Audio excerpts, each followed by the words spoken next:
Mistakes is my mentor. That wall I kept crashing into. You dig? The game is to be sold, not told, so these people don't tell you shit. And their advice don't be worth a shit neither. It's hard to take advice from a nigga that never know where you going and never been to any place that you've been to. You dig? So a lot of the lessons I've learned was by making terrible mistakes or making wrong decisions, and with all that knowledge from learning from my mistakes is what got me here. Plus, I'm pretty good with common sense.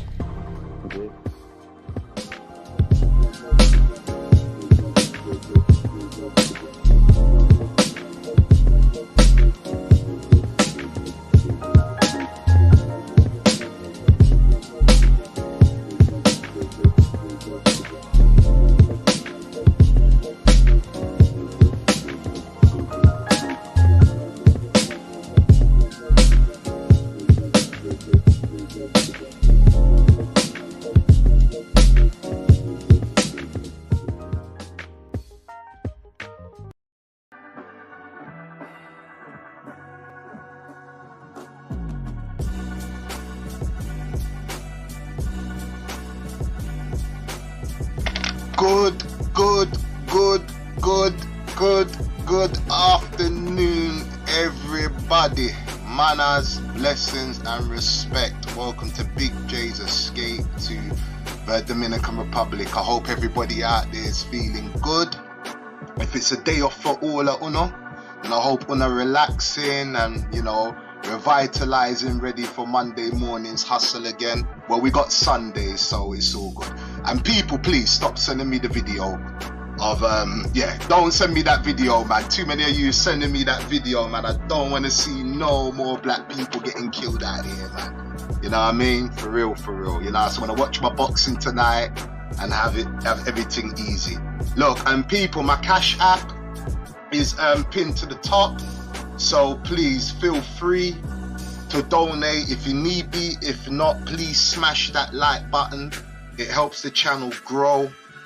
And it gets into the algorithm and puts the notifications out. So please, people, I keep on saying to Una, please smash the like button. Okay, so let's get on with the show. So today we have a special guest. I say a special guest because some people, they love him, they hate him. He gets a lot of hate. But guess what, guys? On some real shit, yeah? I peeped this guy's story and his predictions. And, he was right about the whole climate today of what's going on. Let me shout out to Jay Mannheim in the building before we go any further. Big yourself up, brother.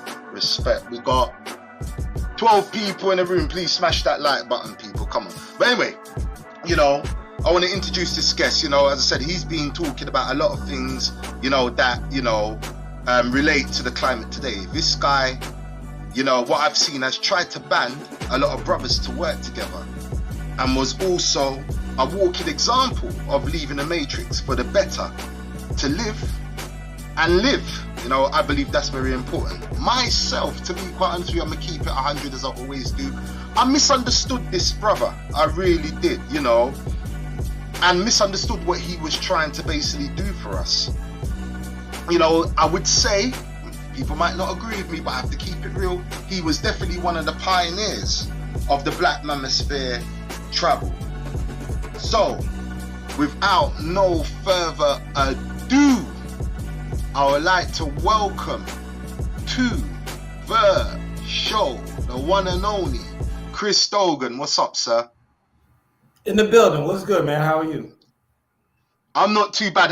Is the music drowning or is it fine? Because some people keep on saying, "Oh, it's loud." It's not coming through heavy, is it? No, I don't hear anything. And I'm gonna be honest. Where I live outside of the city. My neighbors are assholes at 10 o'clock in the morning. They already starting up with the bachata and the dembo. I don't too much mind the salsa. But goddamn, dembo in the morning, that shit vibrate, bro. You know what I'm saying? Oh yeah, they got them speakers. I'm not trying to feel them vibrations early in the early in the morning. I don't want to cuss if I have to. I already get you demonetized, my bad. Hey, you know what? I probably demonetized from a long time ago. Believe me. So, what's the weather like there now in the sunny Dominican Republic? What's it like now? It's not sunny. It's more Londonish. It's gray out there today with a light fog and a little drizzle. It's ridiculous. I'm like, man, did this happen because Jay was interviewing me? Is that what's going on? We got the England weather out here in San Francisco today. Probably. Because I was gonna say no, don't say it's got the English weather. No. We got clouds 24/7. We get like, I would say, 1 week's worth of sunshine, 2 weeks if you're lucky, a year. See, we get this type of weather like 2 weeks if we lucky. I don't mind it because it's cooler. You could open the window, right, and that's nice. But yeah, man, I've been out here for a while, so I'm used to 2 types of weather. It's either sunny or rainy. That's all we got out here. It's never cold. I've never worn a jacket in the almost 10 years that I've been here. Not once. Not once. Damn. In 10 years, no jacket. That's crazy to consider. It is, especially where we come from anyway. I know Texas has probably got good weather, but in England, no, there's absolutely no good weather. Honestly, it's not.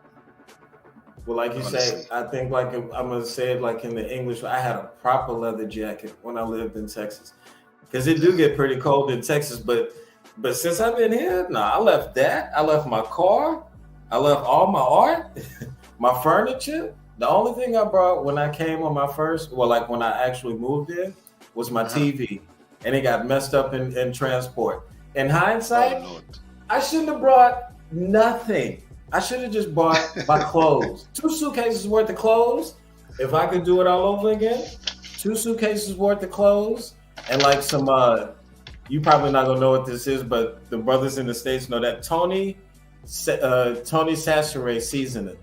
It's a special kind of season that they only sell in Texas. And some good clippers. Some good clippers. Gosh. You know what I'm saying? Because I don't trust a lot of these Dominican barbers with my edge up. Okay, what they like to push it back, yeah? Well, it's already going back. I don't need you to help it along. You feel me? Like, no, I cut my shit off 2 years ago, bro. I started rocking the Freya tuck, the little crown at the back. And my uncle, he has the shape up and everything at the front, but he's crowning at the back. And I said, look, if that ever happens to me, I'm cutting it off. I am not walking around with the back of my head yam out. And one time I was at my barber's and he quickly took the mirror and went, and I was like, go back. Do that in slow-mo. He done it in slow-mo. I said, bruh, take that shit off now. No. How long have I been like that? Oh, about a few months. I'm like, nah. When it's done, it's done, bro. It's done. Honestly, when it is done, in defense of Dominican women, they don't even care about that, because a lot of the men here experience that there's different stages of baldness. A lot of that, as far as what happens here, comes from that Spanish DNA, right? And you can tell the difference. Because like the brothers that live in the barrios, that live in the ghetto, they ain't got no issues with hair loss. It's just the rich ones that live in the main parts of the city. You see them, they either going bald and they don't care. They'll rock a George Jefferson. You know what I mean? Where it's bald up top and they got plenty on the side. They don't care. The president like that. He ain't going bald for nobody. So, I mean, it's like here, they don't look at you so much for the hairstyle that you rock, the shoes that you rock. On a superficial level, yes, because there are places in Santo Domingo where you can get the experience of wearing a pair of Jordans. They're not real Jordans, right? You didn't pay $350 for that colorway. I'm like, wait, what? How the hell they got a purple and gold and Jordan? What? Like, when did they got every color of Jordans, for real. They have. They got a Laker colorway for Mike? Like, wait a minute. Like, I know Mike did not approve that.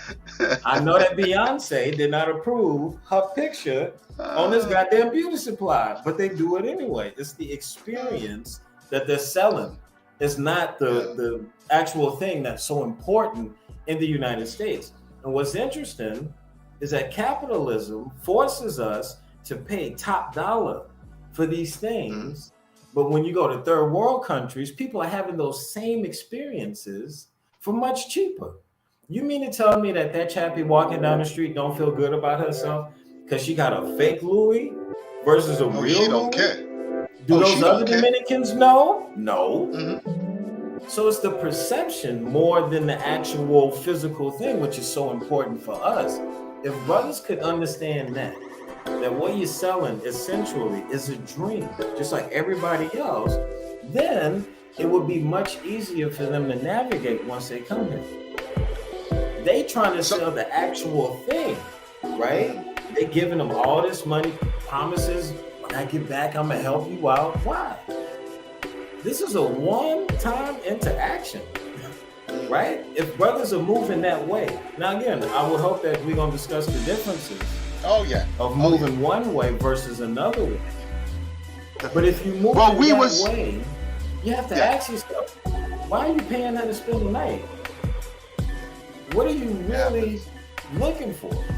Oh, we're gonna get into that. We're definitely gonna get into that. I mean, we was meant to link up ages ago, but you know, due to unforeseen circumstances, it just didn't happen at the time which we are here today. So what I want to do is I want to take it from the beginning, Chris.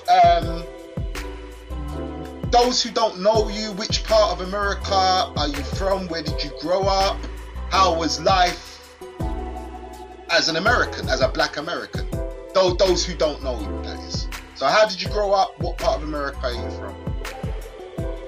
So I'm from Texas, but like most people that grow up in Texas, we between Louisiana and Texas. You go back and forth between those two states, specifically Lafayette, Houston, Dallas. Those three cities, most people, you would just say I'm from Texas or I'm from Houston, like, okay. So like growing up, for me, I was the only boy. So I grew up in a house with women. So like dudes that grow up in the house with women could go one or two ways. It depends on your mama. My mama was always tough on me, meaning I always had to cut the grass and fix the tire. She made me be quote unquote the man of the house, right? Mm-hmm. So when I got older, that pushed me out of the house when I was 17. I joined the military. Okay. So like most brothers from my generation, we got in before before it went crazy. When Clinton was still smashing shorties under the desk and he wasn't worried about starting nothing before September 11th, I got out.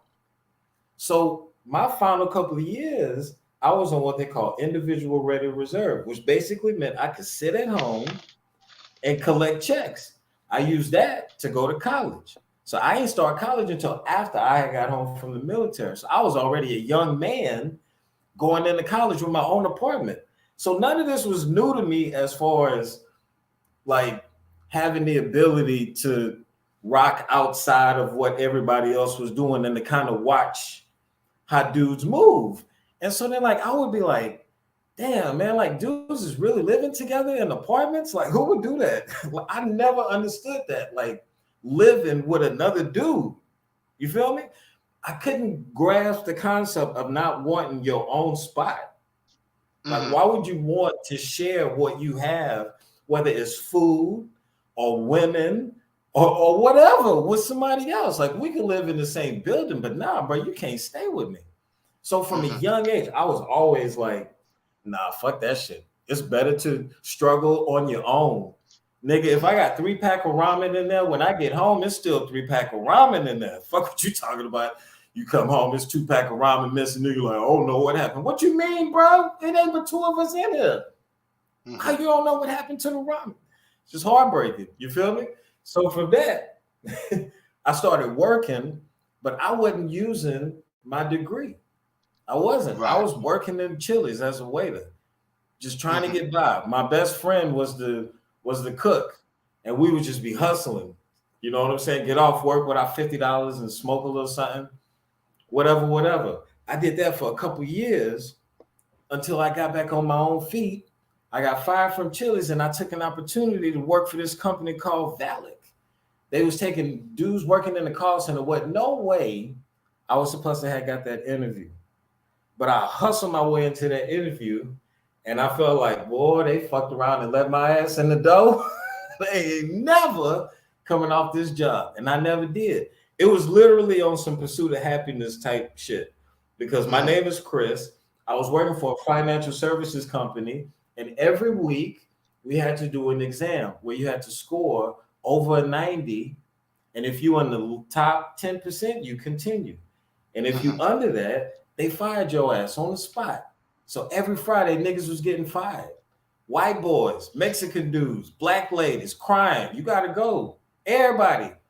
It wasn't but 8 of us left, and I survived it. So I did that for 3 years. Turned that into a promotion. They sent me downtown. So then that's when it all fell apart. I'm downtown. I'm eating good, eating IHOP every day for breakfast, driving my new car that I had 7 miles. So what year was this, Chris? What year was this? What year was this? 2012. Okay, because I know. So it was this round about the time when you were working with the insurance company at the time. Right. Right. Okay. With you. Okay. So just those who don't know in the audience, you know, this is, and yeah, continue. So that's 2012. August, I think it was like August 2012. We got them. Man, it was so crazy because if anybody work in corporate, this goes out to the brothers that's watching this. Imagine showing up to work one day, you in the parking lot, choo-choo, you know, you hit your alarm, you got your coffee and maybe a sandwich, you head into your desk, and there's security guards at the elevators. You're like, well, this is strange.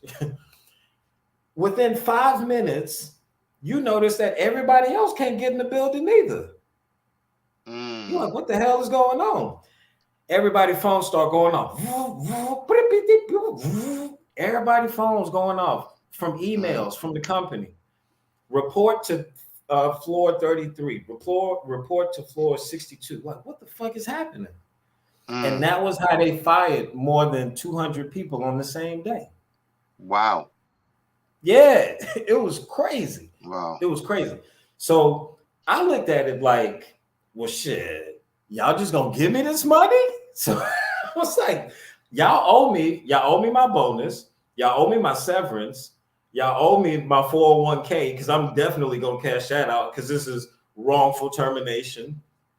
So my only question was, all them other women in the room was crying, and what am I gonna do now? I was like, how soon can we start collecting unemployment? Shit, because that's another year that you gotta pay me. So like once I knew I had all of that, so now I'm just at home getting high, wondering what's the next step? What do I do next? I'm on the internet, and this is in 2012. Google wasn't like what it is now. I'm just Googling spots. So just to stop you there, you know, when you were obviously, you know, you was in the Matrix, you're working in corporate, was you ever feeling like, you know what, I don't belong here, I want out? Was there something calling you to another place? Well, for anybody that works in a call center, is soul draining work. Right. You show up on time, you have to sit in this spot for 4 hours, you get your break, then you got to sit for another 4 hours, and you get your lunch or whatever, or maybe get your lunch in the middle, but it's very regimented, and there's no freedom to do anything outside of that. There's no value that you're getting from doing that besides doing a good job at work. So what, you might get a bonus, but like, are you running anything? No. And it's the same shit every day, whether you're taking calls for customer service or whether you're doing what I was doing, which was talking to agents, helping them with their licensing and commissions. They complain just like regular people. I ain't get paid last week. Why is my check short? Like, man, I don't want to talk to you right now. So no, every day that I would go to work, so like I would hang up on people because I didn't feel like talking to nobody that day. So like there was a story that I heard recently about a woman who worked for 911 and she got fired because she hung up on hundreds of people. That was sad and horrible, but I understood where she was coming from. I understood not wanting to interact with nobody on a particular day because you got stuff going on at home, because you having to take that part of yourself and shelve it and like act like you good. And I hated that type of work. So when they fired me, I felt like it was a get out of jail free card. That's what it felt like. Okay. I felt like I was escaping prison. And not only am I escaping prison, but they funding my escape. They giving me money to go. So now it's just a question of, what do you do? Where do you go? Was it a nice check?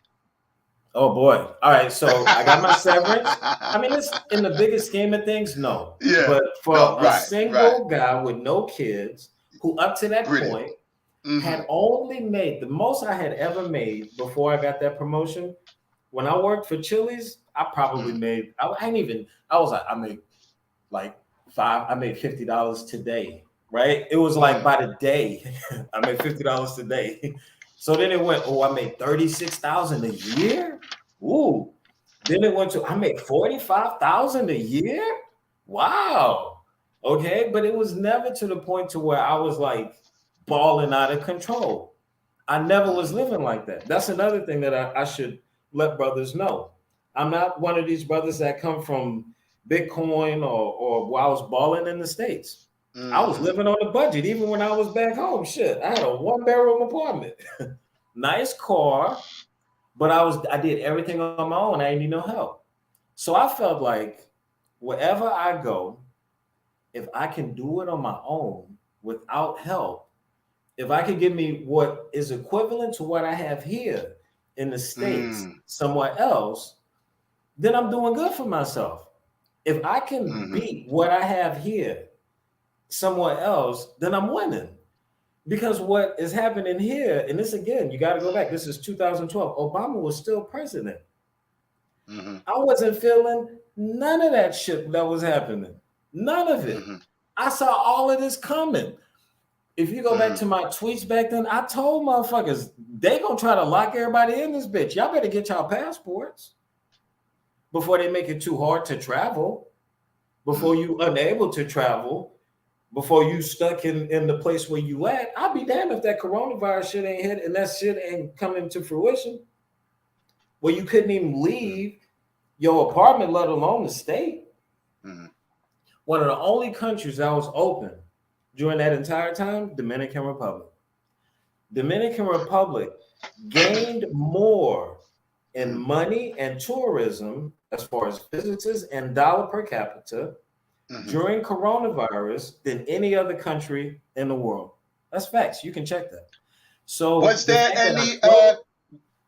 any other country that you, yes, obviously you made your decision to come to Dominican Republic, but was there any other countries that you had in mind where you wanted to go? Was it a toss-up between different countries? Was it like, oh, you know what, I want to go Japan or Europe? Was there anything else? I mean, especially you being in the military and traveling, did anything pop up in between that before you made your decision to go to, or was it just, you know what, Dominican Republic, viva Dominican Republic? Well, I had already been to Korea, so I had my fun on that side of the world. To be honest, I'm not a fan of Asian girls because they smell. I shouldn't say they smell funny. That's not right. I'm not saying that they smell funny. They smell different than what I'm accustomed to. I think it's a better way to say that. But so I was done with that. So I knew that I wasn't going to no Asian countries because I wasn't fans of the accent. I had no idea about the Dominican Republic until I started Googling when I was at home. How I collected my unemployment. Playing Mass Effect 3. That's a timestamp. That's the game I was playing at that time. That's the last video game I played before I moved to the Dominican Republic. And I started playing real life video games with these ladies.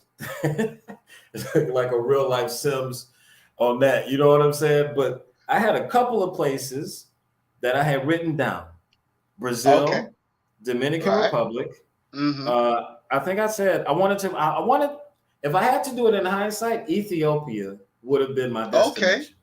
Nice. I think I would have gone back to, because that's man, if you get an Ethiopian woman, you getting a woman with real life lineage. You feel me? Like that could tie her lineage back to the beginning. You feel me? Like that's that's legacy. You feel me? Like that's something that that's something that I think most brothers should aspire to. But On a small Let me just give a scale, shout out to the chat. Sorry to cut you. Let me just give a shout out to the chat because there's a lot of people in here. Marcus Monroe says H-Town in the building, so he's from your neck of the wood.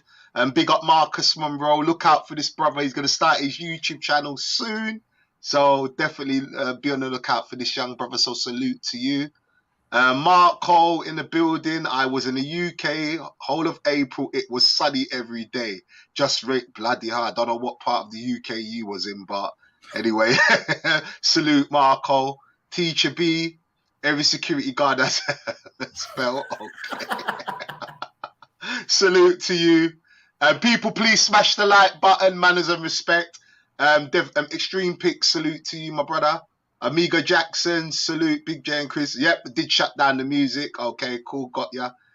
Extrolling Doobieman, aka Chris Dogan in the building. Salute Big J, salute Chris, salute to you. African Dominicans in the building, salute to you, sis. Definitely go to that sister's channel. I also done an interview with this sister. It was a great build we had, so definitely go to her channel, check her out, and press the like button and all that good stuff. Reggie Troutman, aka I'm not gonna say, but anyway, salute to brother Cook in the building, sitting at home unemployed, getting high. Damn, been there for real. Yep, we all been there. Ray J, salute Big J, and the chat, salute Roger Chapman, salute that garlic smell. They smell like garlic, Chris. it's kimchi. Chris, they smell like garlic. That cabbage smell, I can't deal with it. Especially when they get sweaty. Nah, man. A Dominican sweating woman smell like coconut, smell like some type of fruit from her hair. It's a better smell. Am I lying, Jay? Come on, man. I don't know. I've never been with a Chinese chick. I've never been, so that's between you and Cook. I don't know. But NYC King in the building, salute to the chat, salute to the panel. Checks in effect. If you don't know, then you just fronting. You know this guy's channel. So salute to my big bro, Checks in the building. Thanks for the support, bro. Always a blessing to have you come through. Good point, Ethiopian. Cook again. Big Super in the building. Salute to you, brother. J-Rod, salute, brother. Go to that brother's channel. Definitely like, share, subscribe. Good young brother doing good things. Checks. I want to go to Ethiopia as well. Checks is saying, oh my God, they're coming through. Checks. Okay, I'm going to leave the chat for now and we're going to get back to it. So continue, Chris, you were saying. So Asia wasn't your thing because you was already there in the military. So what was next for you? What was the choice? So you said the choices was Brazil, Dominican Republic. Yep. Mm-hmm. Puerto Rico. Puerto Rico. Okay. I want to say it was like another place, like maybe I say like Africa, but those were the main places that I was considering. It was basically down Brazil, Dominican Republic. Didn't you also say one Barbados? Of these, Jamaica.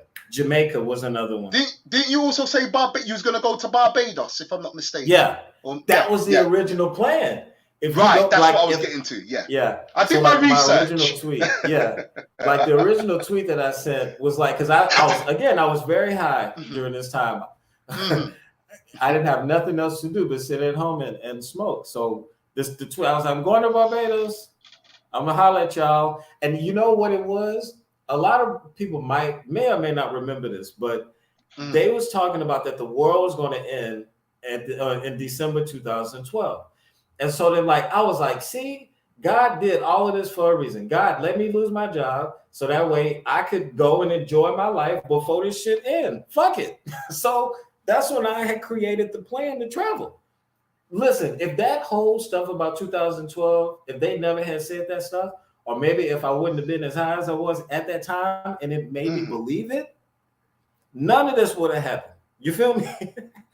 So okay, Chris, it was part your conspiracy theory that got me here. Your conspiracy theorist, is the world flat? Nah, man, no, I ain't believing that stuff. They were saying that in 2012, the Mayans and Cat Williams actually did a special, right? And I'm like, Cat Williams is a smart dude. This was before he got choked out by a 12-year-old, okay? This was before. So I took all of these places. I wrote them on pieces of paper, I had them in my hand and I shook my hand. I threw them shits in the air and I just grabbed the one off the floor. That motherfucker said Dominican Republic. So that's when I decided that's where I'm going. Right. So it could have been Brazil. It could have been wherever else it would have been. But Dominican, I didn't even know what Dominican Republic was. I had to Google that shit. I was like, oh, it's near Cuba. I was like, well, what is Dominica? I was confused. I didn't know those was two separate places. I'm like, damn, it's like 10 islands down there. They got like the St. Virgin Islands. And I mean, it's like all of these. And I'm like, who are these people? I had no idea what Dominicans look like. So I had to Google that too. Back then, there was no channels devoted to travel culture. So I'm going to give a shout out to a shorty that I don't even rock with no more because I don't agree with her, but I respect her. And that's Tanya TKO. Her video on her vlog, I should say, on traveling to Dominican Republic was the first video that I watched about Santo Domingo. She don't even got that video up no more. But in the video, she was shitting on Dominicans, talking about, man, I'm scared for my life here. But now I'm watching the people in the background. Nobody bothering her. I'm like, why sisters be acting like that when they go? You know what I'm saying? Like, I'm like, I don't think that would be my experience. I said, I'm going to go to that place where she at. And I bet I don't have a bad experience like that. So that was my thing. I was like, I'm going to Santo Domingo because that's the capital. It's probably safer in the capital. I had no way of knowing that they only spoke Spanish until I Googled it. So once I decided that I was going to make that my destination, I didn't even have a passport. I had to go through the whole process. I'm like, wait, what? I gotta get a passport to go this place? God damn.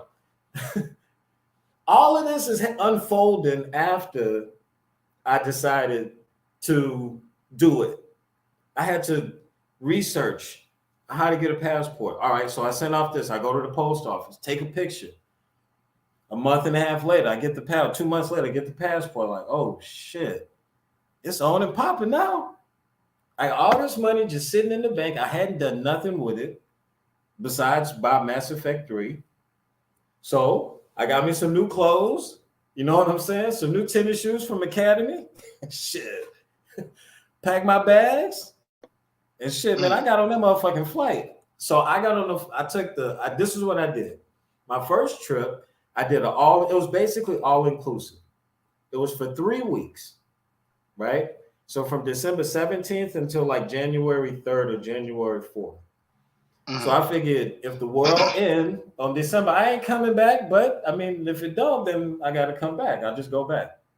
And then we'll figure out whether I'm going to get a new job or whatever. We'll figure it out once I get there. But when I went on that vacation, I ain't thinking, who knew what was going to happen? Is how I felt. So that was the whole thing as far as me getting here the first time. And when I arrived here, I was like 260, 258 pounds. And I'm only 5'9". So I was super overweight. Yeah.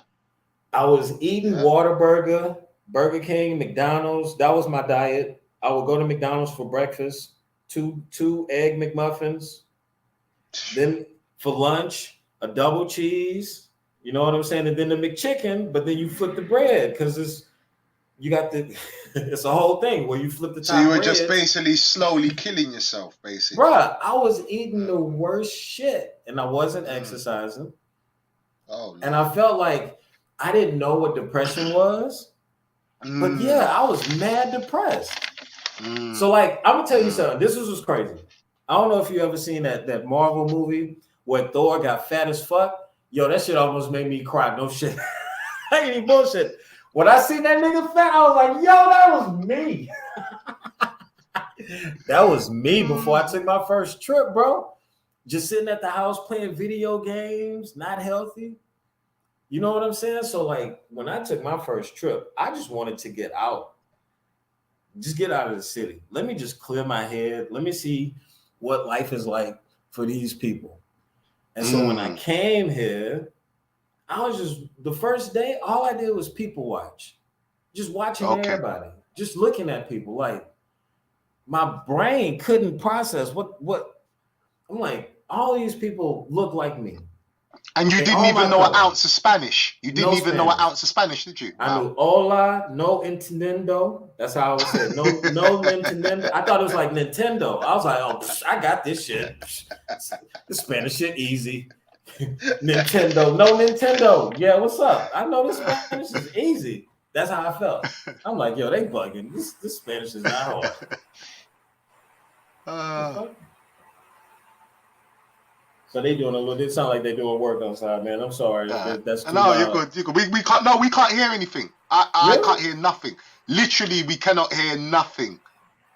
Okay. Literally. All right. So, ask the chat. Can you hear any noise in the background, chat? There's somebody running their drill. No, can't hear nothing. Literally, cannot hear nothing. Okay, cool. All right. So that was the whole thing as far as me wanting to come in. So for me, I never came here with the intention of going to a place like Sosua because I didn't know about Sosua. I didn't know that you could come here and have, relations with women and you pay money. I didn't know. I had no idea that type of shit even went down. So when I came here, it was strictly to go on vacation. And when I say I enjoyed myself, when I came here for my first trip, just sitting around watching people living their life, doing their thing, it was incredible.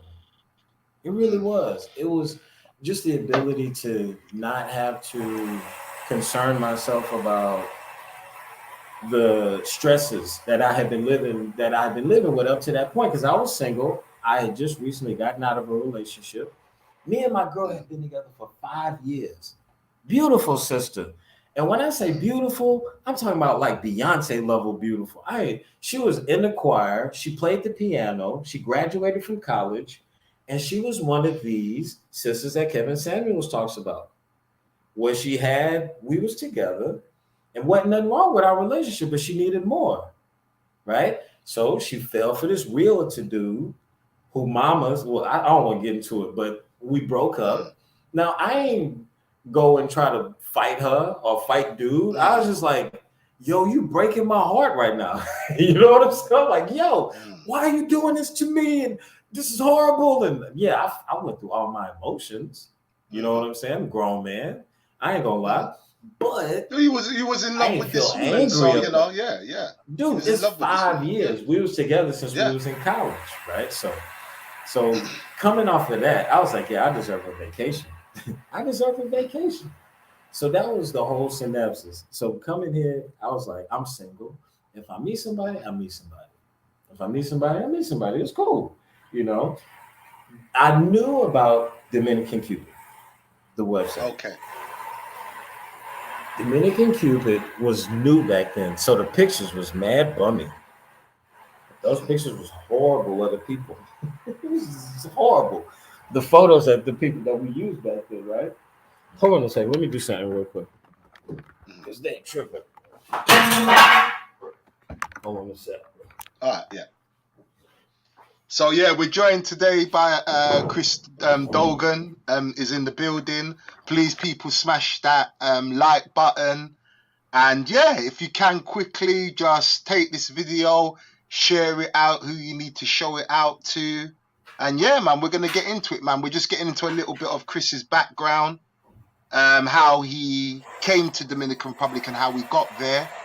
So, and then, yeah, we're going to definitely touch on some subjects, man, definitely, because this is a guy that has walked into the belly of the beast. This is a guy that has been telling you guys from a long time ago, saying what I've been telling you today, and I'm a newcomer, I am a newcomer to the game. I always say that, I'm a newcomer to the game, but this is a guy that was doing it from day one and tried to get the message out. For some reason, his message got lost in transition. But, we're going to get to that, though.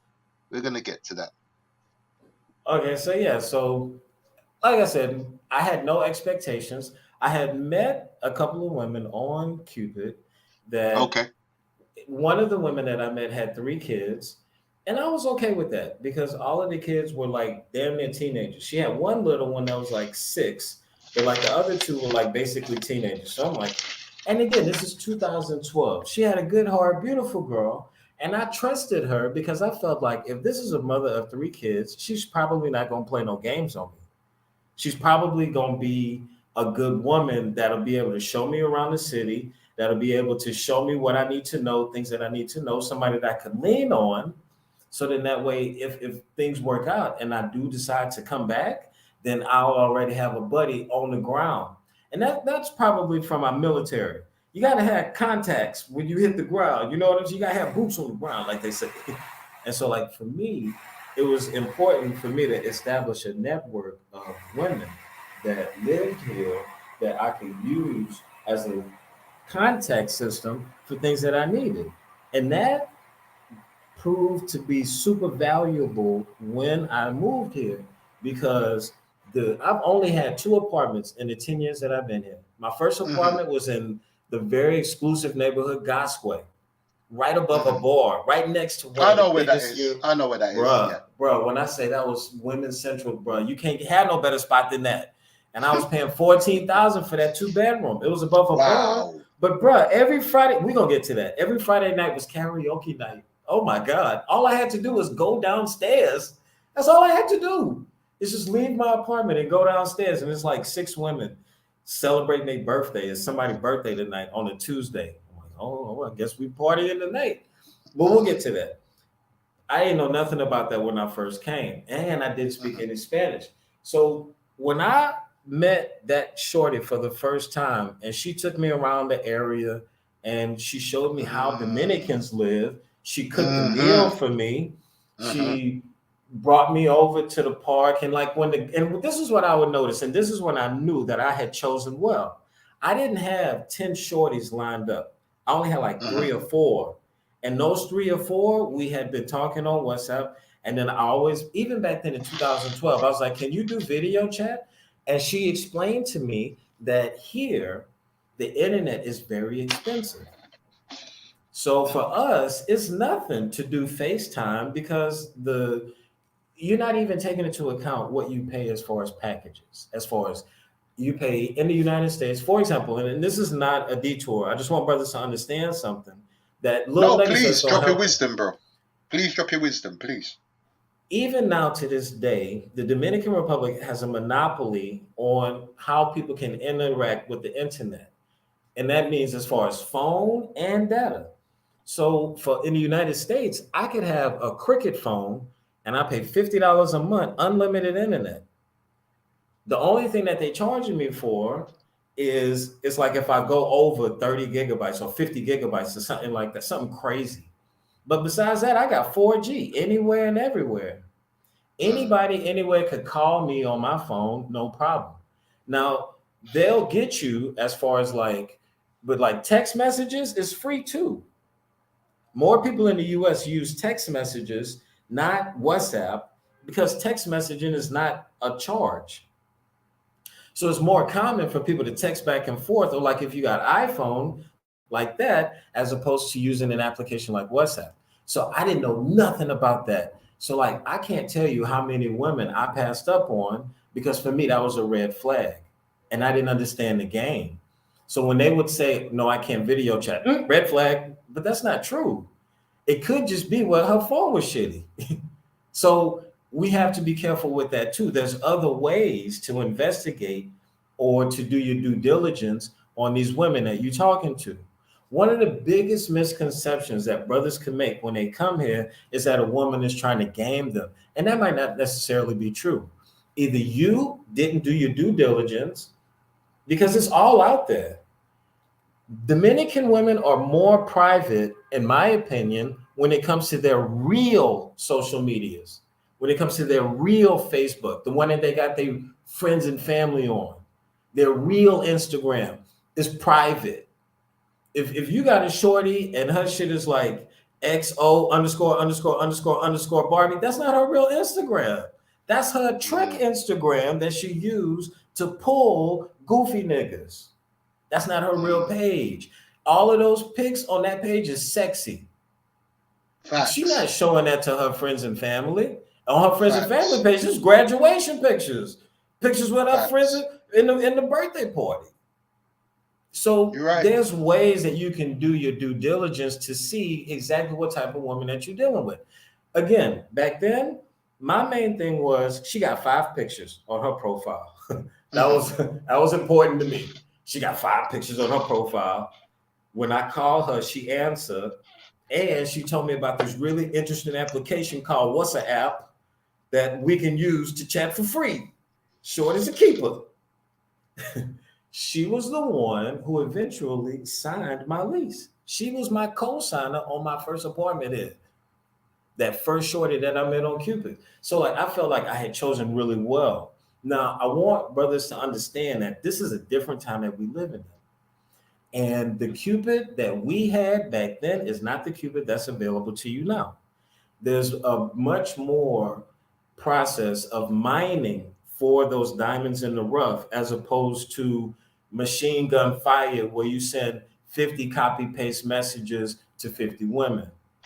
If you send that intention, that's the same intention you're going to get back. That's what those vanilla messages create. Situations where shorties are going to respond to you with their WhatsApp, which is always a red flag. If you send a shorty a message, hola, ¿cómo estás? My name is Chris, and she'd be like, my WhatsApp is blah, blah, blah. Like, wait a minute. Wait a minute. I know that's a red flag. So I chose well. And so after my first trip, I was like, you know what? I'm sitting in this motherfucking apartment playing this stupid video game. So this is January. After I came back, I spent my birthday here. I spent Christmas here. Me and Shorty, for my birthday, we went to Isla Saona and had just the most incredible day of my life. Bruh, the water was so blue, the beach. And this was like after I had already been here some time and just got super comfortable being around Dominican people and they vibe. And like, you know what I noticed? I didn't have to frown up at people. You know how like when you walk into the streets and like you from Texas or you from New York, you gotta wear that mask. You gotta put that mask on. You gotta show niggas that you ain't to be fucked with in the streets. And so then like you put your eyes down and like, let me show you what I'm talking about. You put your eyes down, you know what I'm saying? Like you be like, man, what's up, bro? What's up? What's up? You know what I'm saying? You all like that with yours. But when I was here, my face was mad relaxed. Big smiles. I'm like, what the fuck I keep smiling for? I'm just remembering what happened the night before. Shorty rubbed my back, you know what I'm saying? Was rubbing on my chest like, man, she brought me home. She cooked for me. You know what I'm saying? Then she came back with me to my hotel, put it on me. You know what I'm saying? First time being with a Dominican woman, she left. I lit up a cigar. I was like, what is happening to Chris right now? This can't be life. This some shit you niggas be talking about in the music videos. Light up a cigar after Dominican leave. You know what I'm saying? I'm living that shit. Like right now, I'm living that shit. So for me, I knew that this was like I could make it a reality. Like right now, it's vacation. But I was like, so like instantly my mind like clicking, like, how the fuck could I make this real? Like, what's the numbers? What's the numbers? What's the numbers? So then I start the whole time, my third week, all I'm doing is like, now I'm walking with a purpose. Because like what I noticed is that because Shorty didn't have a car, we wasn't using no taxis to get around. My first day before I got up with Shorty, niggas was overcharging me to take me to the grocery store. Like $20. I'm like, Shorty ain't moving like that. Shorty don't even need no taxi. She walk everywhere she go. Okay, so it's common for Dominicans to just walk and shit. Okay. Yeah. And again, I was overweight. So the 3 weeks when I got home, I had dropped 15 pounds. Yeah, because you weren't eating that rubbish. That's why you weren't eating that crap. Yeah. And you're sweating as well. And you're sweating it as well, bro. Yeah. When I say I ran through so many white wife beaters, ruined, just brown. You feel me? Like, so yeah, man. So like when I decided to try to make it real, I just started trying to calculate like how much would it cost. So when I did the math, I was like, okay, even for a nice apartment, that's still ain't about $300-400 a month. Yeah. They giving me $800 a month for unemployment. I'm like, shit. Look at that. I could cut the rent off one of them unemployment. Like this, how my mind was working. I'm finna hustle these niggas. I'm finna what? And I still had what I had when they had gave me that money from the. I'm like, I could fuck around and ball out for a year, and by ball out, I just mean get a nice apartment. You know what I'm saying? Like, not like I wasn't thinking about like buying a car, and I was like, I could sell my car. That's another 30. You know what I'm saying? I could sell my furniture. That's 3, 4. And so then, like, if you on the outside looking in, you like, Chris about to kill himself. This nigga about to commit suicide. This nigga giving away his art. Yo, you heard that nigga Chris sold his car? It was like that. Like everybody was like, they thought I was bugging. And I was. You were ready to live. I was bugging. And in a way, I was committing suicide. If you want to get deep, in a way, I was committing suicide. I was saying goodbye to that old Chris, that fat McDonald's eating, unhealthy, fucking diehard Texans fan, goofy. You know what I'm saying? Because listen, man, I'm not here to speak negative on no constructs that we create to entertain ourselves in the States that make it okay for us to, or where you live in Europe, that make it okay for us to see what's happening every day and act like nothing's happening. How much money do they have to give you to keep your mouth shut? How much money do they need to give you to pull that energy which you have and that you're given to try to make a better place for you and your community? They're gonna snatch it away. They're gonna pull it out. They're gonna pluck it. You feel me? And they're gonna use it to keep their system going. That's what it's all about. And if they spit you out, or if you follow along on the side of the road, tough titty. All the people that died from that sickness and all that shit, tough titty is what they were saying. We just got to keep going. We just got to keep going. Well, what about the people that ain't down with playing that game no more? Like, I felt like I was done. I wanted to get off that stupid hamster wheel, bro. That hamster wheel was gonna kill my black ass. That's what I'm saying. You was ready to strip yourself and start living. Your soul wanted to live. It was just that simple, man. Like a part of me, and what I consider to be the best part of me, said, you know what, bro? Maybe it's time to go. Let's just go, man. And then I was like, you know what? Fuck it, let's go. You know, I had that conversation with myself. And so then I came here 3 months later. Right. And so then, like, real quick, when I went to that Isla Sayona day for my birthday, I met this dude named Muhammad. He was a single dude from Canada. And I got connected with him through this couple from DC. And so then he was explaining to me that he was opening a call center up in Santo Domingo and wanted to know would I be interested in being a manager for it. Right. I was like, wow. So like before, maybe it was just a dream, but like now they trying to give me a job. Right. Wow. And so I did that. When I came here, I was like he bullshitted me. He tried to get me on the phones. But I'll never forget. All I was waiting for was for my first Western Union check to come through so I could like say goodbye. And when I got that email on my phone, I stood up. I was like, hey, I'll be right back.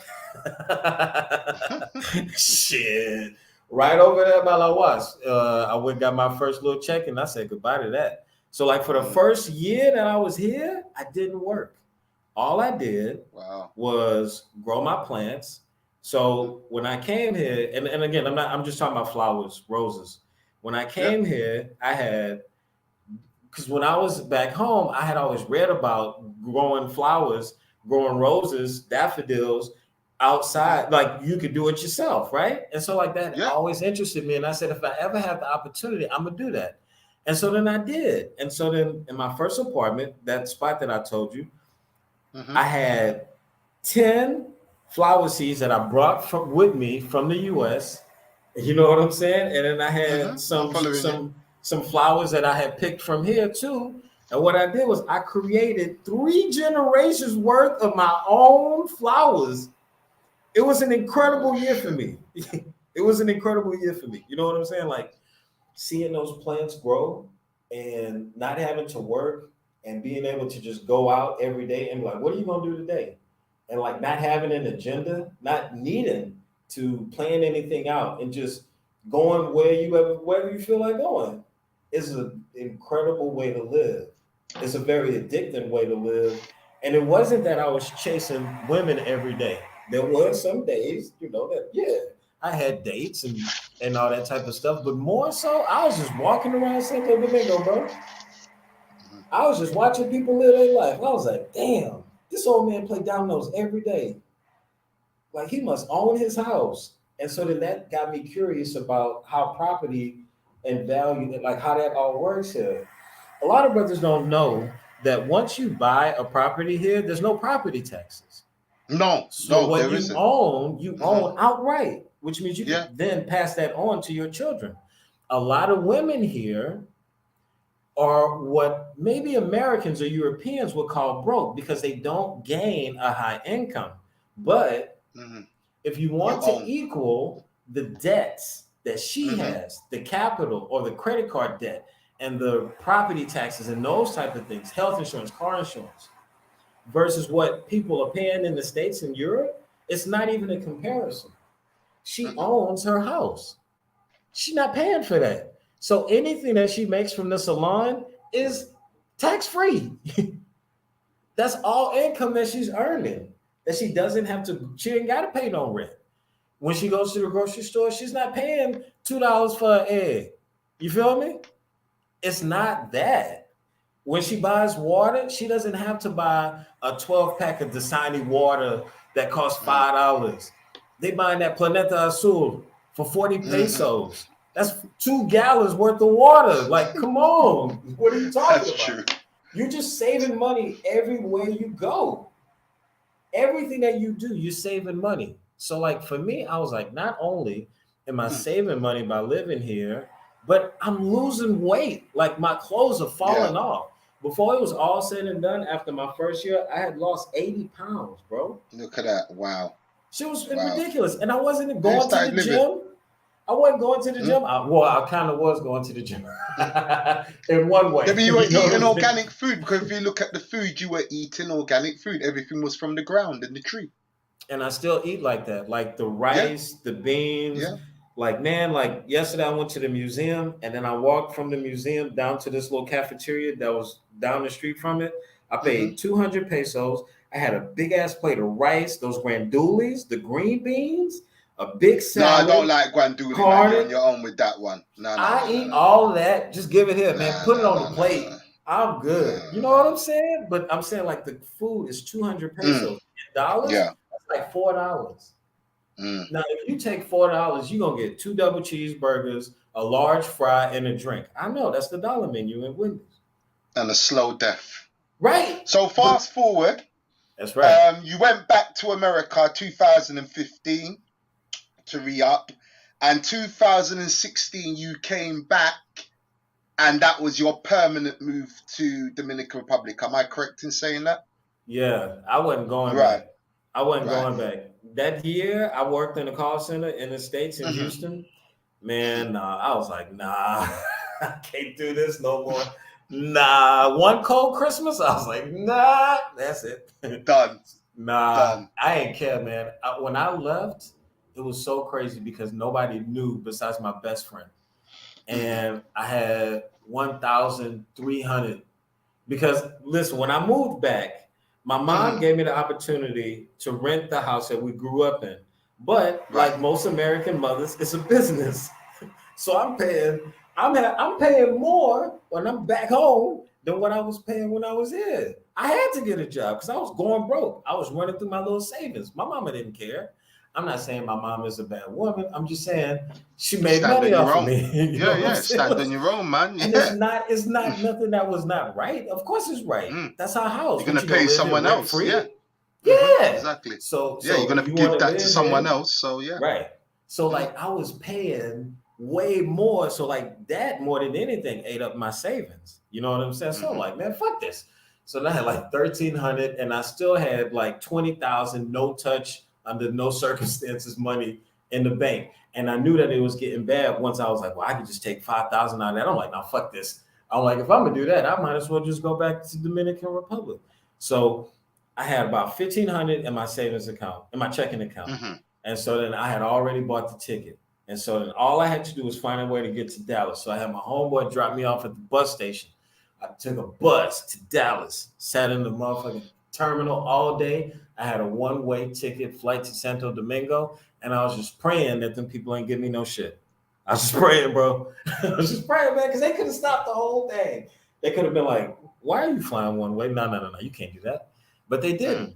I came back, and I ain't been like, I've been back home to visit my mom. I went back before COVID and all that, but nah. You know what I'm saying? I don't really have a feel of reason to be over there. I feel like this is a way to live, and I feel like by me working in the U.S., I'm contributing to the machine. I'm contributing to those police that do those dirty acts. I'm contributing to the system that decides to hold brothers down and hold us accountable for things that we do, as opposed to these other races of dominant persuasion that do the same things, that's been doing the same things, creating forums, making videos, etc. You know what I'm saying? But nah, we don't talk about those people. Come on, man. Like, it's ridiculous how much they want to put the spotlight on brothers. It's like Paul Mooney said, nobody want to be a brother, everybody want to be a brother. You know what I'm saying? Like, it's like nobody, they want our style, they want our culture, but they don't want us. For them, our bodies are expendable. And when I came to the Dominican Republic, it was the first place that I had been that I didn't feel where my color mattered. Where I felt like when I walked around, nobody gave a fuck that I was a black man. Nobody even understood when I said that I was a black man. Because here, estoy moreno, ya tú sabes. Oye, moreno, negra, rubia, yeah, rubio, yeah. It's like Jamaica. Way. They call you as they see you. Exactly. That's the thing. It's the character. They call you as they see you. What I wanted to ask as well, from 2011 to 2016, how did your Spanish progress by that time? So I started with Pimsleur's. When I was still at home, I was like, all right, I got to do like a Spanish boot camp or some shit. Because then I was like, okay, I'm not just going to go out here and be looking ridiculous, because I noticed that I would have to use Google Translate when I was talking to Shorty. She ain't speak no English. I'm like, oh no. So fortunately, my first trip, I was so embarrassed by this. When the only time that we could talk was when we was in the hotel and I had Wi-Fi, because I would write in my phone a message and then I would pass it to her and then she would read it and she would write a message and pass it back to me. It was stupid. I felt horrible and it made me feel so small, because I'm like, I'm a grown man. I had the opportunity to study Spanish. These people look exactly like me. Literally, the only difference between me and them is this language barrier. I could tell that those dudes wanted to be my friend. They love basketball. They love LeBron James. You know what I'm saying? But they can't articulate nothing to you because we do not want to learn the language. We don't understand how much Dominicans look up to us, because we are hard workers. We believe in family. For the most part, brothers are conservative. They in many areas. You know what I'm saying? Like we believe in family and that type of shit. And it's just the wild ones that come out here that give us a bad name. But for the most part, the brothers that truly come here and look to start a life for themselves are very humble brothers, number one. Probably have some type of military background or corporate background, because they're able to organize and plan effectively, which I think is very important if you plan on living here. And the ability to live on your own, I think, is an important part of it. If you're the type of brother that lived with your mom, and then you lived with your wife, and then you lived with your girlfriend, it's going to be very difficult for you. You're going to need a team around you. And if you have a team around you, all they do is open you up to getting robbed. All they do is open you up to more people knowing what you got going on, which could be dangerous. All right. Let me get onto some of this chat, and then we're going to fast forward to Caribbean conquest. So let me just get through some of these chats. Where are we? Okay, so question for you. Salute, Big Super. Question for you. Marcus Monroe says, Dogan, are you from the southwest side of? So tell Marquise. Well, Marquise, I grew up in North Shore, but my mama worked at South Central YMCA in Third Ward. So it was like the reverse Fresh Prince. I went from the nice neighborhood to the hood, to the ghetto. Third Ward. He know Third Ward. Third Ward is the ghetto. So yeah. Salute to NYC King in the building, NYC Manhattan in the building. Blessings, African Dominican, NYC. Roger Chapman said hilarious. Tony Towns, no. Minimal noise. Okay, let's get through that. Tavernus, manners and respect. Season swag. Salute to the chat. Chris Dogan was one of the first. Definitely, I think this. I let me just answer this. Definitely, I totally agree with that. Like I said, he was definitely one of the pioneers that introduced the Black Manosphere to Dominican Republic. I just think this brother was told from my research and what I've done, because I too, got the wrong impression of this brother until I did my research and started to delve into who this guy really was. Man, he was dropping gems from a long time ago. Unfortunately, brothers weren't listening, which we're going to definitely get into, because I've experienced it myself. And it's a sad thing, to use a better word, it is a sad thing, but we're going to get onto that. So let's just go through the chat. But definitely one of the digital pioneers, content creators in terms of DR, definitely, without a shadow of a doubt. Life is for living. Definitely David Young. I totally agree with you. Life is definitely for living. And this is what Chris Dugan done. He left and wanted to live. And I'm going to be asking how life is right now compared to America. So we'll definitely get into it.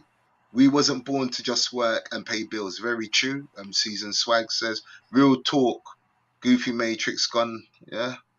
Brothers aboard. Shout out to London. Blessings.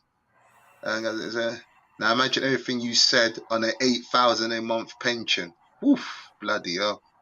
Damn. Okay. Yeah, that is a lot of money in Dominican Republic. You're living well good. You're living like a billionaire. Cordell Douglas in the building. Salute to you, my brother. You are right, Chris. It's modern day Jim Crow in the USA. Blessings, Jackson GR. Manners and respect. David Young, great live. Thank you. I appreciate that. Neon Shades, yeah, blessings, bro. Jackson G, Caribbean Chris Vito. Yes, I do agree. We're definitely gonna get onto that now. Jackson G, he's kickstarted it off with that, which we're gonna get. So fast forward, quick, Chris. Caribbean Conquest was born. Correct me if I'm wrong. 2016, but started to kick off in 2018. Am I correct? Please correct me if I'm right or wrong. Yeah, so when I had to go back to the US, I was working in a Xerox call center, right? And the day before I got fired from that job, because they caught me, because what I would do is I would go out, I would leave my phone to take calls, but I would go out and be sitting in my truck getting high. And then the dude called me one time. He was like, man, what you sitting in your truck and your phone's supposed to be taking calls? I was like, my bad, man. That was when I recorded the first episode of Caribbean Conquest. And the reason that I made that video was because brothers, they couldn't believe what I was telling them when we would sit in the break room. So we go in the break room and then I would just tell them these stories. And they'd be like, man, you all lying. I'm like, I'm not lying. Look at these pictures. And I would be like, damn. I noticed the reaction that I would just get from dudes in the break room. I was like, okay, so these might be some pretty good stories. Right? Because by then I had already been in the Dominican Republic for a couple of years, right? Before I moved back. So that was the genesis of that first episode. And then I did another episode with my best friend, but it wasn't until I actually moved back where I had more experiences. And I felt like the experiences that I had, one, I wanted to document them for myself, because sometimes I would actually go back and listen to my own episodes to remember what I was thinking about or what happened with Shorty. Because I'm gonna be honest, man, when you deal with a lot of women, sometimes you forget what happened with Shorty. You know what I'm saying? You forget if you deal with women, and there's not enough room to have everybody's drama, everybody's problems, and all of that. So I was like, I gotta have a place that I put all of this shit down, so that way, like, I'll just have it down. And so then that was the genesis of the episode. So really, I never did it thinking that none of the videos would go viral, because up to that point, I've been having my YouTube channel since, like, I don't know, 2006, 2007, since the beginning.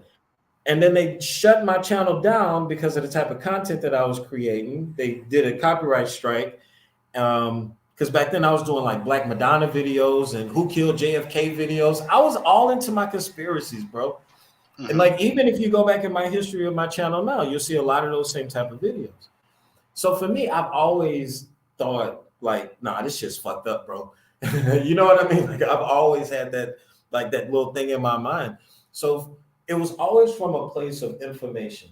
I want brothers that come here, that listen to these videos, to know my experience, to know that I'm not bullshitting. So let me throw in a couple of pictures of the places. So that way it creates the scene in a way, but not in the sense that I'm trying to expose people, only to verify what I'm talking about. Right. And I think that's important. I think verification, like, if you're going to travel to a different country on a brother's word, that nigga better know what the fuck he talking about. Or you better rock with that dude, because he might put you in some really messed up situations. He might tell you it was all good for him, but you don't see behind the scenes. You don't see what he was paying for every woman to be on camera. You don't see where he paying the moto dude 600 more pesos than he got to, and they plotting and scheming behind. You don't see all that. All he do when he get home, you don't see where he get dissed when he try to be a Mac, or when he try to go into the grocery store and talk to one of them women and he fall apart like a little boy because his Spanish is basic, and how retarded he sound when he try to talk to these women. He don't record them parts. You know what I'm saying? So for me, I didn't want brothers to think that I was doing nothing more than what I was doing, which is being true to myself, being true to my story, and just keeping it real. And if brothers think that these stories are interesting, then by all means, check them out. We're gonna definitely get onto that, because definitely. So just to give people that, if you just walked into the room, interviewing Chris DOGAN. If you don't know, definitely get to know, but I'm sure you know him. You know, so basically, just to break it down, you were just working at an insurance company, was bored with life, depressed, overweight, unhealthy, decided that you needed a change. To quickly, you know, just fast forward it. You visited a country, Dominican Republic. You liked it. You said, "Yep, this is me." Went back to America. Decided to re-up. Came back.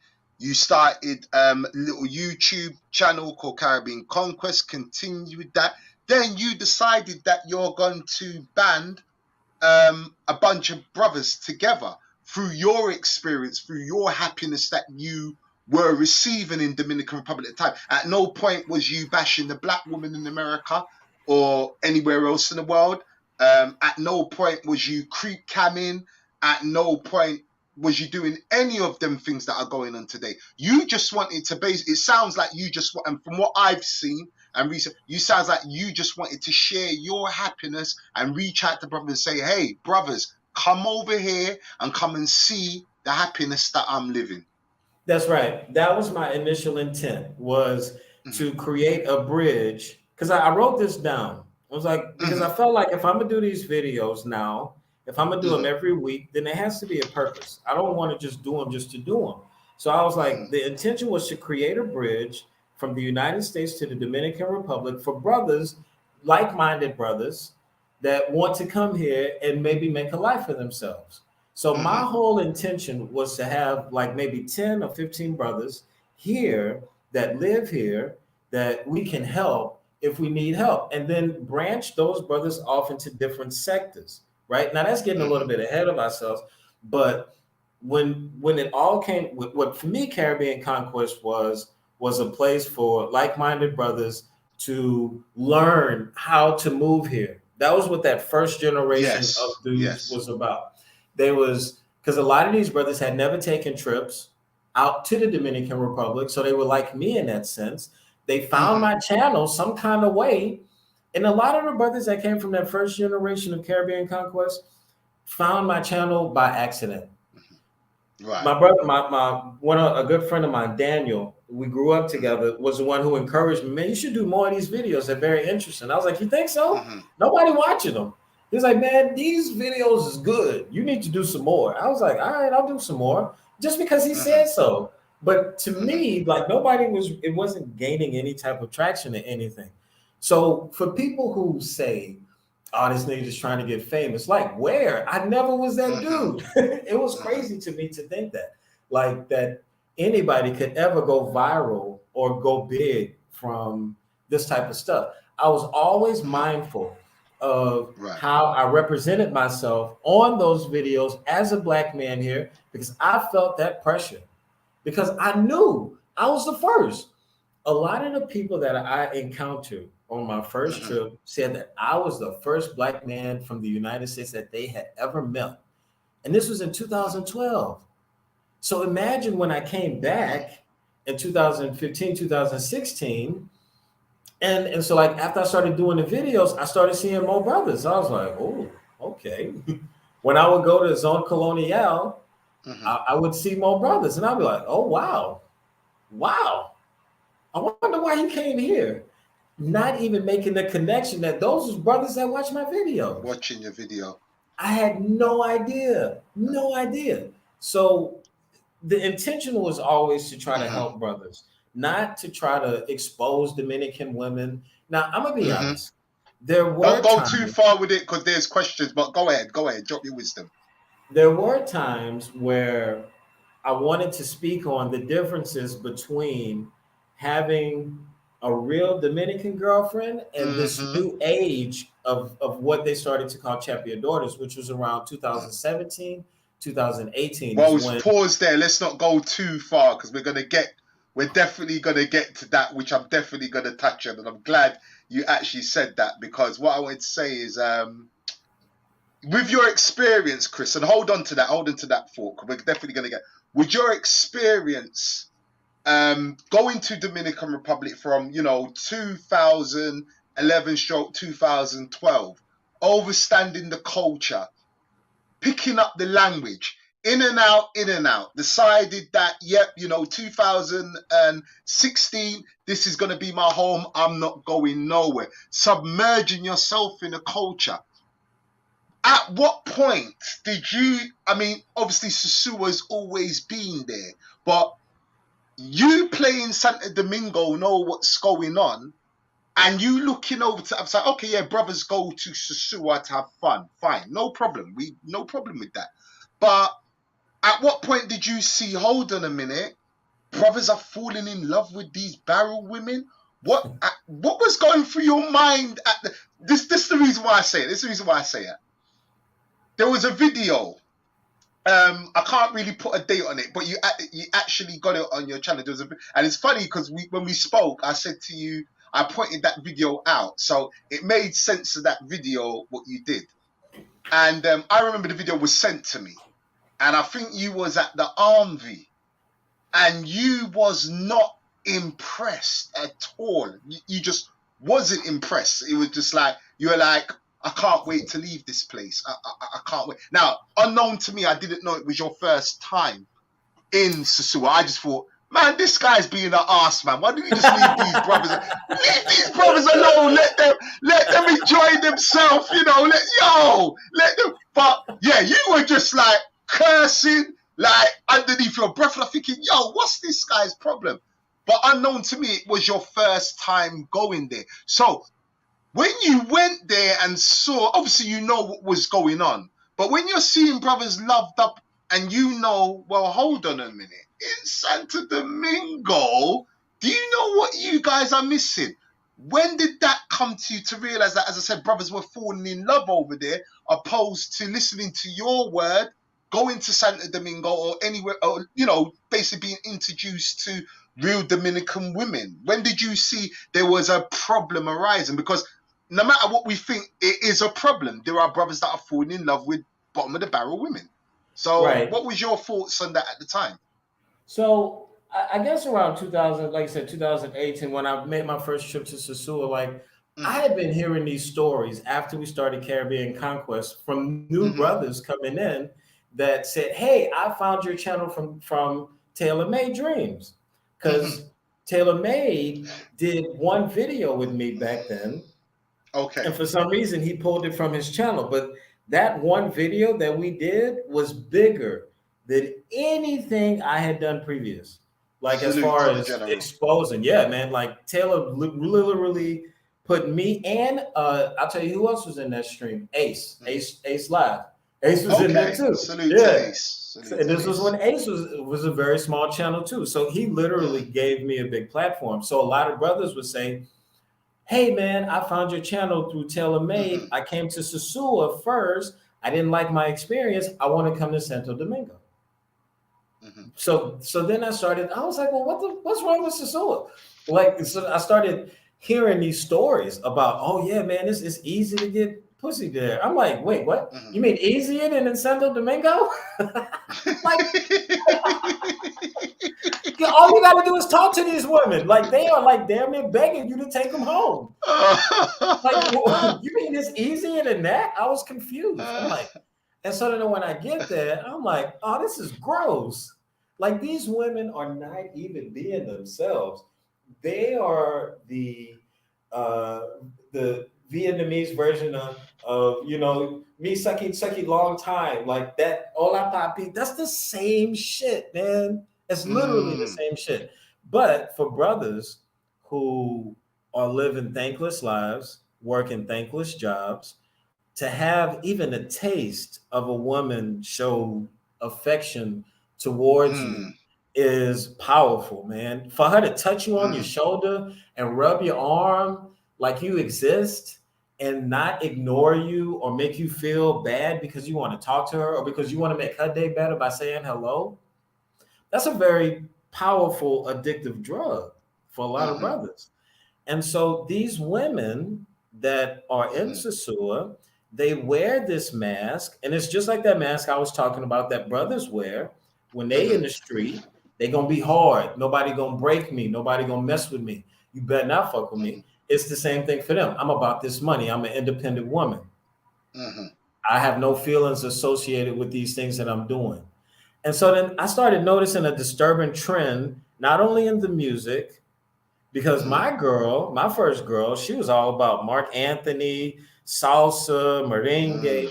But her daughter, who was 13 when we met, when she turned 16, 17, she started getting into dembow and reggaeton. And I started Mm. noticing the music. It's talking about money more and not love. I'm like, oh shit, this Mm. new generation Mm. is gonna be beasts. They are Right. gonna be fucking ridiculous when they hit the streets. And these are these young ladies that you see in Sosua right now. These 19, 20, 21 year olds who Mm. grew up from the first generation of Caribbean conquestors who came here and wanted to make a better way for sisters. So we got with these women with 2 and 3 kids and we gave them money. Mm. And then those girls understood all I got to do is get on social media, one of these websites, Dominican Cupid, Tinder, Tag, whatever. I can find me a stupid American and he just gonna send me money every month. Mm. They see the girl leaving the neighborhood on the moto, going to the Western Union, coming back with $3,000. They like, what the fuck? Mm. She buying beers for the whole neighborhood. Her house, the only one got electricity. Why? Everybody else power out, but her. She got an inverter. Who? She fucking with an American. So what we did inadvertently was create this generation of chappies that we see now. We did that. We got to take ownership. We did that. It was our fault. So, We did that. so you're saying, so is it, so basically, just so I have an overstanding in the chat, so better overstanding, are you saying that it was the brothers that basically hiked up the price for the problem that's going on today? And the same brothers that are moaning about it, that it was them that created it? I'm gonna be 100 with you. I don't Mm. follow a lot of travel channels. So I don't know what the conversation is as far as now. Every once in a while, because of the YouTube algorithm, a sosua 4K video will pop up. I have no problem with those videos because you could literally Google any city in the world and a 4K video will pop up of people walking around. Now, why is it when brothers make these type of videos doing the same damn thing that these white content creators, let's just keep it real, they get millions of views, they get ads, they get sponsorship. But same brother making those videos can't even get sponsorship, can't even get no ads on it. Why? Because it's in Sosua or Santiago. Is it my fault that when I leave my house that these women decide to dress like this? I am not the one seeking the content. The content creates itself. So I have no problem when brothers come out here. But intention is everything. If you are coming around throwing cameras in people's faces, acting like you go into the worst hoods, acting like you the biggest, baddest, roughest person that the city's ever seen. I get all the women. Then it's like that is creating a perception of the people that I don't think is fair, and I think is a little disrespectful. If you're creating content, real content, where you're truly trying to show this is how people live, this is how you catch the metro, and you happen to get on the metro and you see some big booty shorty, I'm gonna rewind that part on your video 3-4 times. Nigga, come here. Look, this nigga getting on the metro. look at that ass. This nigga just getting on the metro.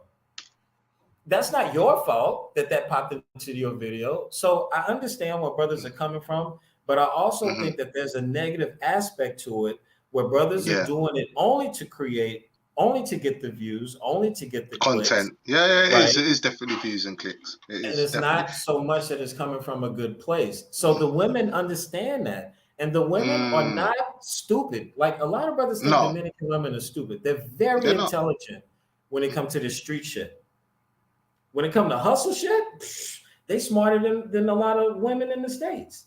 Because look at what they're able to do. They're able to paint a picture of affection and attention and empathy and make you want to give them money. Make you want to wifey that up. How many prostitutes you know back in the States that do that? It's not that many. It's a very unique skill set that they have here that make brothers fall in love with them. We love those things that make them them. The way they cook, the way they smell, the way they talk, the way they're very feminine, and they don't want to be masculine. They have no problems being super feminine, and the photos, and they love spending time with their family. Man. Yeah, it's like the best parts of our culture, and you don't have to deal with the sexism and the my gender assignment is he, her, she, and all that other stuff that goes along with having a quote unquote woke woman, that lives in the States. Let me just give a shout out to the chat. Mr. Flip Flops in the building. Shout out to Chris Dogan, Paradise Left. Salute to you, Flip. Big J, salute to you, Flip again. Dogan Force. Yep. I was told that by Mr. Flip Flop himself. He did give you your flowers. He did say you was the one that put the bug in his ear to do the YouTube. So salute to you, Chris. We now have Mr. Flip Flop's channel. Go over, like, share, subscribe to his channel. Go and check out his old content as well. Jackson G. And that nickname. I'm the one to start calling him Flip Flop. Oh, you gave him the name as well? Yeah. I was like, man, just Flip Flop. Because the name of his bar is Flip Flop. Yeah. Now I was like, no, you Flip Flop. Season Swag said, real talk, too many Facebook groups got mad goofy over cheekers. Yes, they did. Yes, I've seen it. Right, so let me just explain to you, Bobby Crush, and Chris, you correct me if I'm wrong, because Chris, he's a veteran of this whole Dominican Republic thing that's going on. I just find the women from what I've seen, going to Santiago, there's too many places there. I'm not going to go through because I've been to a lot of places, but now Pedro Blanca, I've been to a lot of places. And seeing the beauty, Santo Domingo being one, I always said, sosua is necessary for those who need it. And I've said time and time and time again, which I've had people have called me a liar. I don't need to pay for it. I don't need to pay for it out there. You do not need to pay for it. If you know why I really go on, you're good. There's too many. Like me and Chris had that conversation of air, and I said to him, look, I like my matures. I like my women 32, 35. Oof, it's a problem. It's a problem. When I say it's a problem, it's a problem. So I said that the women that you get in Sosua are the bottom of the barrel.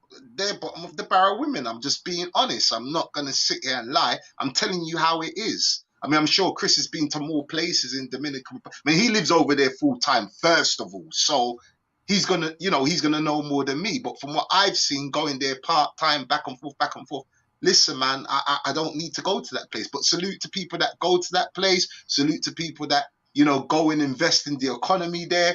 Do your thing. Have a good time. I would never disrespect Sosua like that. But I just feel that the women there, I don't want no woman that's been run up in 20,000 times a day. I'm good. But you can have the same fun by going to the capital and pick just one place and just talk to a few women, especially when they're coming back from work. Oh, Lord. It's over. The game's over. The game is over. And like Chris was saying offline as well, the subway. Oh, yeah. Enough said, Shout out to the panel. Shout out to you, Mr. Flip Flop. Tony Towns, don't forget his introduction to the internet trolls. But when we first heard this name, yeah, we'll get onto that. You did do a little bit of trolling, though, didn't you, Chris? Okay, he pleased the fifth on that one, right? Okay. Western Union romance, rice and peas all around. Salute, top 5 chatter, salute to you. Jay Smith, salute to you. Mr. Flip Flop, hit that like button, salute to you, Mr. Flip. Thank you, Stallion, for the $2 super chat. He says, Big Super will be coming back, but Big Stallion, I'm done with all that trolling thing. So if you're asking Big Super to come back and troll, no, we're just going to be doing real talk here. But thanks for the $2 super chat. Right, Bobby Crush, salute to you. So, Caribbean Conquest, you've put this group together. Now, I remember I was in a WhatsApp group. It's the first time apart from seeing your video, I didn't know you had a movement called Caribbean Conquest. So the first time I got wind of it, I was in a WhatsApp group. And I remember, but when I was in a WhatsApp group, I always, because like I said to you before, Chris, shout out to Taylor Made. If it wasn't for Taylor Maine's video, my God, about depression and holidays, I don't know, man.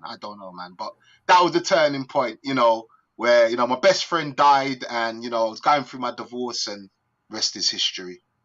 I was living in Germany at the time.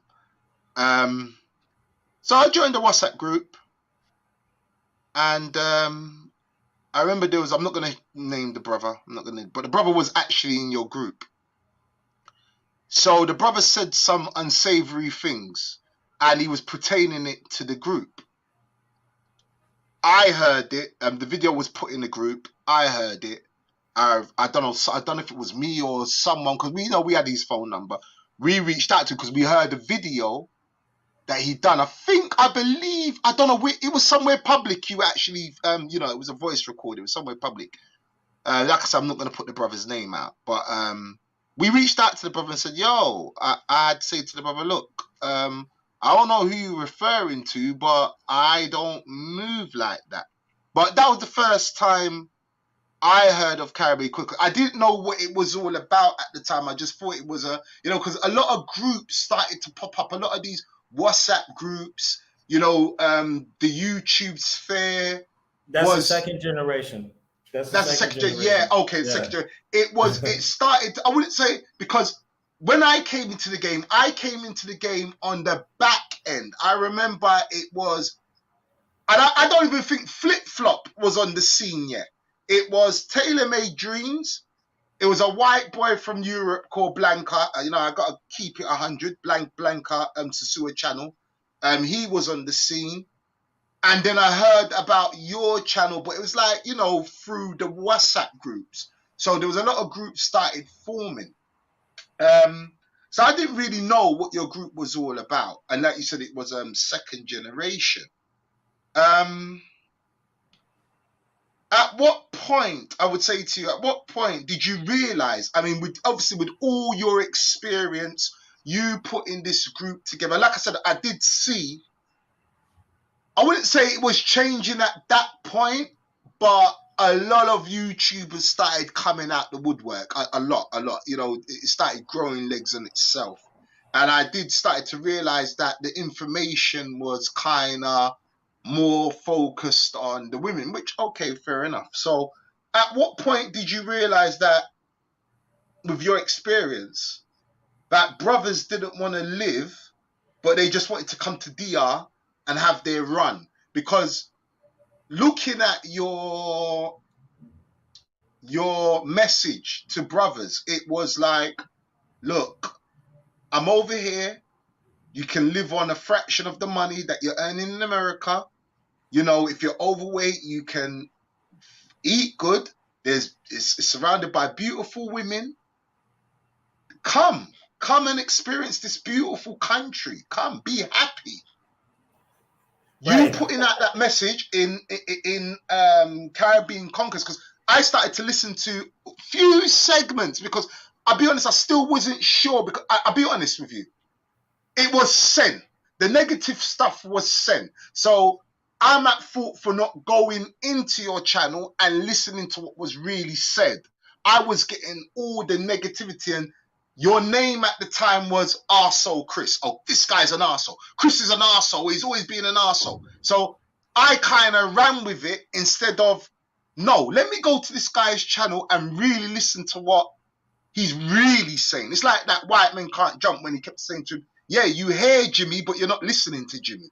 You know, it was that kind of thing. So at what point, when did you realize that, hold on a minute, going through Caribbean Conquest, having your group up, that brothers were more interested in getting their leg over than interested in living, that your message wasn't being received as you were projecting it? At what point was that turning point for you? So, like, after the TaylorMade interview, like, you even started noticing it in the group where a lot of the newest members was just posting pictures of pussy, pictures of ass, pictures of women. And it was, the conversation shifted from, where should I get what's the difference between a hotel and a B&B? Should I get a taxi? Should I get an Uber? And then, like, we saw the evolution of Uber and all those things over the years.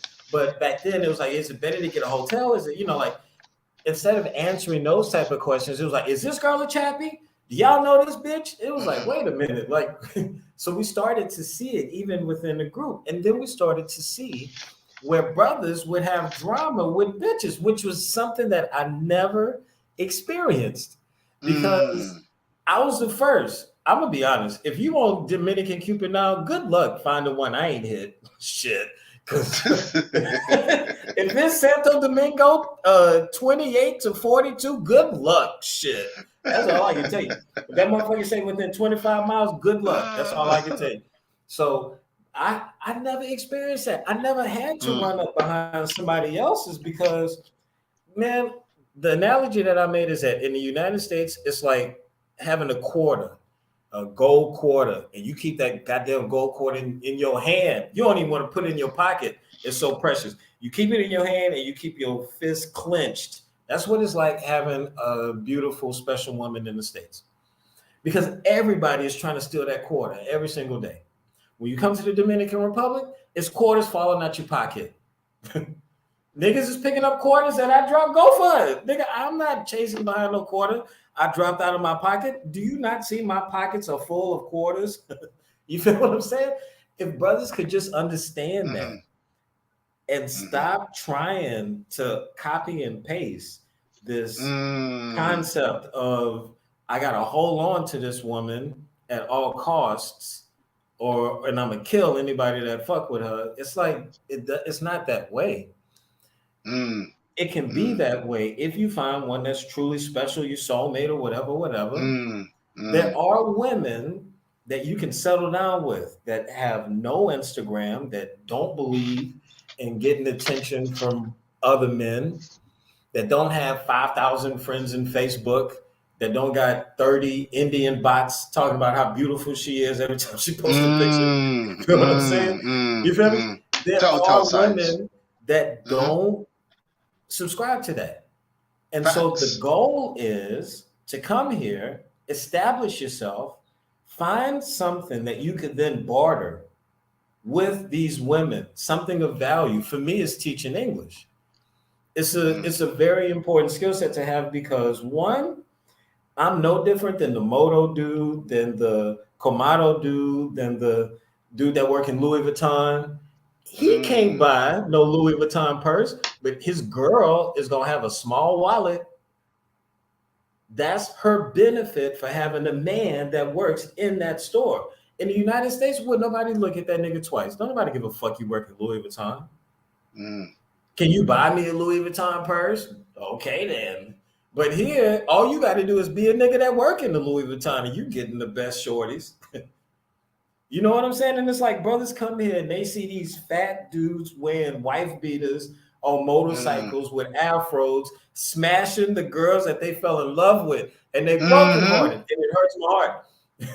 And it's like, how can this goofy, how can he smash the shorty that I thought was my soulmate? It's because you're not offering anything but money to her. So what I would try to impart in the group is, number one, try to stay away from meeting women online. Try to stay away from the Tinder. Try to stay away from the Cupid. Use those websites to understand what type of women are attracted to you. And be real with yourself. If you send 50 messages and don't none of them skinny girls hit you back, but them big girls hitting you up, guess what? That's your wheelhouse. Get at them big girls. If you notice that the 23, 24-year-olds don't want shit to do with your old ass, you need to increase your age. Stop including 21. Stop playing with yourself. Go on, crank that thing up to about 27, 28. You'd be surprised at how more detailed your responses will be. So it was like a workshop. And so that when it stopped going from that, where brothers were experimenting when they would come here and they'd be like, Chris, man, I went to that La Sirena in Churchill and I talked to the cashier. Stop. And she gave me her number. And we'd be like, good job, bro. Good job. We applaud niggas. Yo, I got into the metro today and I met a girl. And we're like, yeah, that's what's up, bro. That's what's up. That's how you do it. Yeah. So like we was encouraging brothers and roasting niggas who got played. Because that's part of it too. That's what happens when you put a group of brothers in the same place. If you play yourself, we gonna laugh at you. So there was some of that too. Maybe there was too much of that in hindsight. And what happens is when you invite a lot of different brothers from a lot of different places, some brothers are going to be more emotional about correction. Some brothers are going to take that correction and run with it because it's coming from a place of love. It's not coming from a place of hate. Nothing in this group is about hate. When my phone got stolen, it was the brothers in the group that bought me a new phone when the group just started. So the group was always started from a place of love and respect and trying to help one another. So like when we started adding new brothers, and then like brothers would get in their feelings about women, and then like we had a situation where a brother. That's what I was going to say. I was going to actually say that. Where did it all start to go wrong? I was going to, but you're moving on. Go on. Where a brother had came out taking a couple of trips, and he was that Craig Mack? That was Craig Mack, yeah? Exactly. Craig Mack, right, okay. Right. The brother came into the group, you know what I'm saying? We brought him in, and I ain't gonna lie, he was a real big supporter of mine. He had bought t-shirts. He was like, yo, Chris, man, I'm gonna be real with you. I started in Sosua, but I like what you're doing in Santo Domingo. Now, this brother's problem was, and I want brothers to understand this, because this could happen to any of us. If we don't humble ourselves, right? If we're learning from somebody and we don't humble ourselves, then we could in turn believe that we better than the person that's teaching us or supersede them in the way that they're doing things. But when you do that, all you do is build a worse version. You're not taking the lessons. You're just stealing what you think is important. And if you don't take all the lessons, then you're never going to learn. Whatever it is that's fucked up about you in the States is going to follow you here. That's just a fact. So if you're a jealous person, if you're an immature person, if you're a person that, you know, that's thin-skinned, all of that is going to reveal itself here. And women are going to take advantage of that. Brothers have to Let do me the just work stop you on there, Chris, themselves because you first. said something really important, and I think it went over. You said that, look, if someone's been there in hindsight in trying to teach you something, that don't go against them. Like, sit down and listen to that person, because that person's got experience there and they're not telling you anything wrong.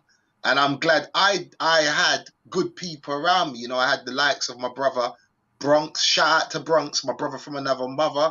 You know, and I had you know, my other brother. I ain't gonna mention. He's a teacher in he lives near Cabaret now. He's a teacher in Cabaret. You know, Sylvan. Shout out to him. You know, he was showing me how to move. You know, they were like, you know, especially Dame. Dame was like, look, you know, stay. Not, he wasn't saying like not go to store, but he said, look, my stomping grounds is Paula Plow, because it didn't impress me. Women coming up to me, oh puppy, grabbing my arm, and I didn't like that. Do you know what I mean? I was like, nah. At the same time, I did visit the capital, but I'm not a capital person. You know, I'm from the city. So city wasn't really my thing. So when I was in Porta Plata, I loved it because I would be in Parquet Central. I would wait for all these chicks to come back from work, and I'll pounce on them one by one. Telephone number, talking to them. I later on did fall in love with the capital. Shout out to Miguel Dill. It was Miguel Dill that made me fall in love with the capital. And oh my God, that just, I mean, don't get me wrong, I was going to Santiago as well. But when the capital just opened up, a huge door, and I would encourage anybody, brothers, look, man, go to Santo Domingo. Just go to Santo Domingo. But I think what you said was very important there, that if someone's trying to teach you something or giving you game, just like my uncle said, you got one mouth and two ears, man. Listen, don't go again. As long as that guy's not telling you any bullshit, sometimes you just got to listen to game. Sometimes you have to listen to game. But yeah, go ahead, brother. I think that was very important what you said, but go ahead, my brother. It was just unfortunate how everything played out. You know what I'm saying? So the brothers are arguing. So I ended up having to kick the one brother out of the group because he was negative and toxic. Now, in hindsight, I should have taken responsibility for that, and I should have done it. But I'd let one of the moderators handle it. Now, the moderator did something to this day we both regret. He thought it would be funny because the dude was still talking, and he was like, and I don't give a damn about you, and I don't give a damn about him. So then what the moderator started doing was just removing everybody one by one out of the WhatsApp group. So it's like people leaving if you were in a room and you talking, just one by one, you just seeing everybody getting removed from the group. And he just left him in the group by himself. But when he did that, even though it was funny, he gave him admin privileges because he was the only one in the group. So what did this dude do? He went back and added everybody and made a new group from the old group. It was the craziest thing ever. And that was how that all got started. And at that point was when I just said, you know what? Maybe me doing these videos is not the best way for me to be here, because a lot of things was happening up to that point. Number one, I had started walking around. I had a camera. It was a Bluetooth camera that I wore as an earpiece. And what I would do is I would walk around with the Bluetooth on. And basically what I wanted to do was show brothers, this is what I see every day.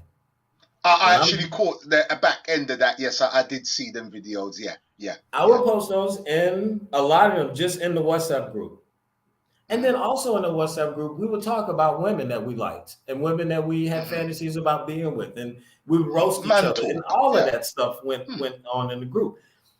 What I didn't know was that because he was the only one left in the group, was that he had access to everything from the day that he entered the group, which means all media, all messages. It was all there for him. Never thinking that he would ever do what he did. So what eventually ended up happening was one of the women that to this day hurts my heart, because I really respected that shorty. I was just talking a little. I was talking a little loose in the group about her. You know what I'm saying? And so then, like, that was a shorty that I really had plans to do content with.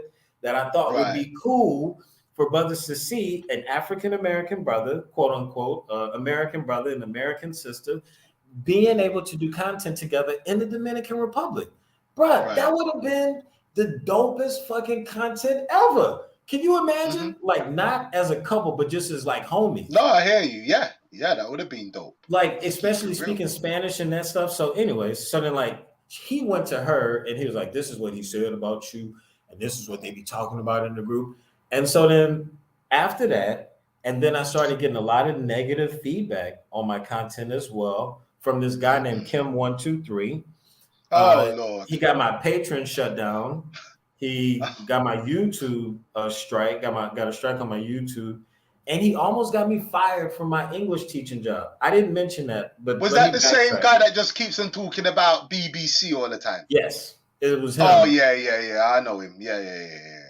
I had to be the first. I mean, like, maybe I was one of the first that, or maybe he found me through TaylorMade. I'm not sure, but once he got a hold of my channel, that dude did not let go. He was trying to ruin my life.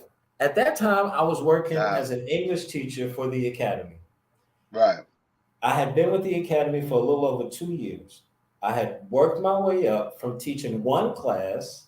Because look, I showed up the third day that I had got back to Dominican Republic. I got back on a Sunday. This was on a Wednesday. I showed up and it was my old boss, but now he owns his own academy. And I was like, "Yo, look at you. Holy shit." He was like, "You want a job?" I was like, "Fuck yeah." He was like, "All right." He was like, "All right, I tell you what, go get you some black slacks, a white dress shirt, and a red tie, and then be back here in 3 hours." I was like, "What?" He's like, "Yeah, you got a class tonight." And I was like, "Oh shit, I bet." So I went up to Plaza Central, bought that shit, and was back. And I worked there for like 3 years. Now, this relationship that I had with this guy was built on trust and respect because when he started out, he lived in the academy. He lived in the closet above the academy, and he was a trainer, and he came from El Salvador, but he grew up in LA. So we had like a kindred because he was like more American than Mexican or whatever, right? So he was trying to fuck with that. You know what I'm saying? Like, bro, when I say that man had hurt in his eyes when he pulled me into his office, he was like, "Chris, I received 6 emails from 6 people talking about you creating content where they have children. Are you recording videos in the academy?" Oh, come on, man. Bro, that shit was so fucked up. That's just so fucked up. People just don't have an off button, man. This is yo. So that's when I knew. I was like, I gotta change up how I do this content shit. If I'm gonna keep my channel, I can't keep doing this. Fuck all these camera videos, fuck all of this stuff from the academy. No, I have to separate these two things. And I was left with a choice. How do you want to live your life here? Do you want to be a YouTube Dominican Republic content creator and go down that path? Or do you want to be an English teacher? And I've decided, you know what? I'm going to do my own thing and just be an English teacher. And so then I committed to the academy. From there, I left the academy and I started my own business. Let me tell you this quick story. Check this out. Go ahead. Go. I had one class with the academy because they was fucking from 7 o'clock to 8 o'clock in the morning, right? And it was with 6 women. These women work in the bank. One is a lawyer. One is a doctor. One owns her own business. One husband owns his own car dealership. So I got class with these women every day from 7 o'clock to 8 o'clock. I show up for work on the Wednesday. I leave the academy. I get a message from the new manager. He's gonna tell me, "We found somebody to teach that class, so your services are no longer required." I was like, "What? Are you trying to fire me?" He's like, "Yeah, we're firing you." I was like, "I bet." I sent a message to those women in the WhatsApp group that we had. 2 days later, those women, we first met on the second floor of Galleria 36 Center in the food court. They left the academy for me. The day after that, we started doing classes in the house of one of the ladies. They left the academy. I took a photo that morning and sent that to my old manager. It was like, just to let you know, this where your group at. You know what I'm saying? Bruh, that started me having my own business. I didn't even think it was possible. But then one would recommend me for one, and then this one would be like, well, my sister want to learn, and my cousin want to learn. Do you do companies? Like, hell yeah, I do all that shit. So then when COVID hit, I was already established, bro. I already had classes set up during the day. So like now, I got classes from 7 o'clock to 11 o'clock, and I get high, take a nap, eat lunch, and then I ain't got nothing else to do until 5 and then 6 and then 7. But all of those are classes that I have generated for myself, meaning that these are private classes. Now, the average Dominican that works in the stores or works, like let's say like an average working Samsung or works in, like one of these type of jobs, they probably earning 32 to 38,000 pesos a month. That's what they make. Now, where's that? In where? In where? Like if you work in Claro or you like customer service representative, you work in a call center, those type of normal customer service or client service type jobs. Anywhere, if you were a cashier, 28,000. Yeah. Upwards to 38,000 if you're a policeman or something like that. Now, imagine that you have one class from 7 o'clock to 8 o'clock. You have 5 people in that class, and all you got to do is charge them 4,000 pesos a month. 4,000 times 5 is 20,000 pesos. If you do that for 2 hours a day, you already making more than most Dominicans. Yeah. That's 5. That's just 5 people. So it's very, very lucrative. So I decided, you know what? Y'all can have that YouTube shit. Y'all can have it. I don't need it. I can use it to post the dumbest, goofiest videos, but I'm not going to post nothing personal. I got to stay away from that type of stuff because brothers out here are trying to hurt you, not help.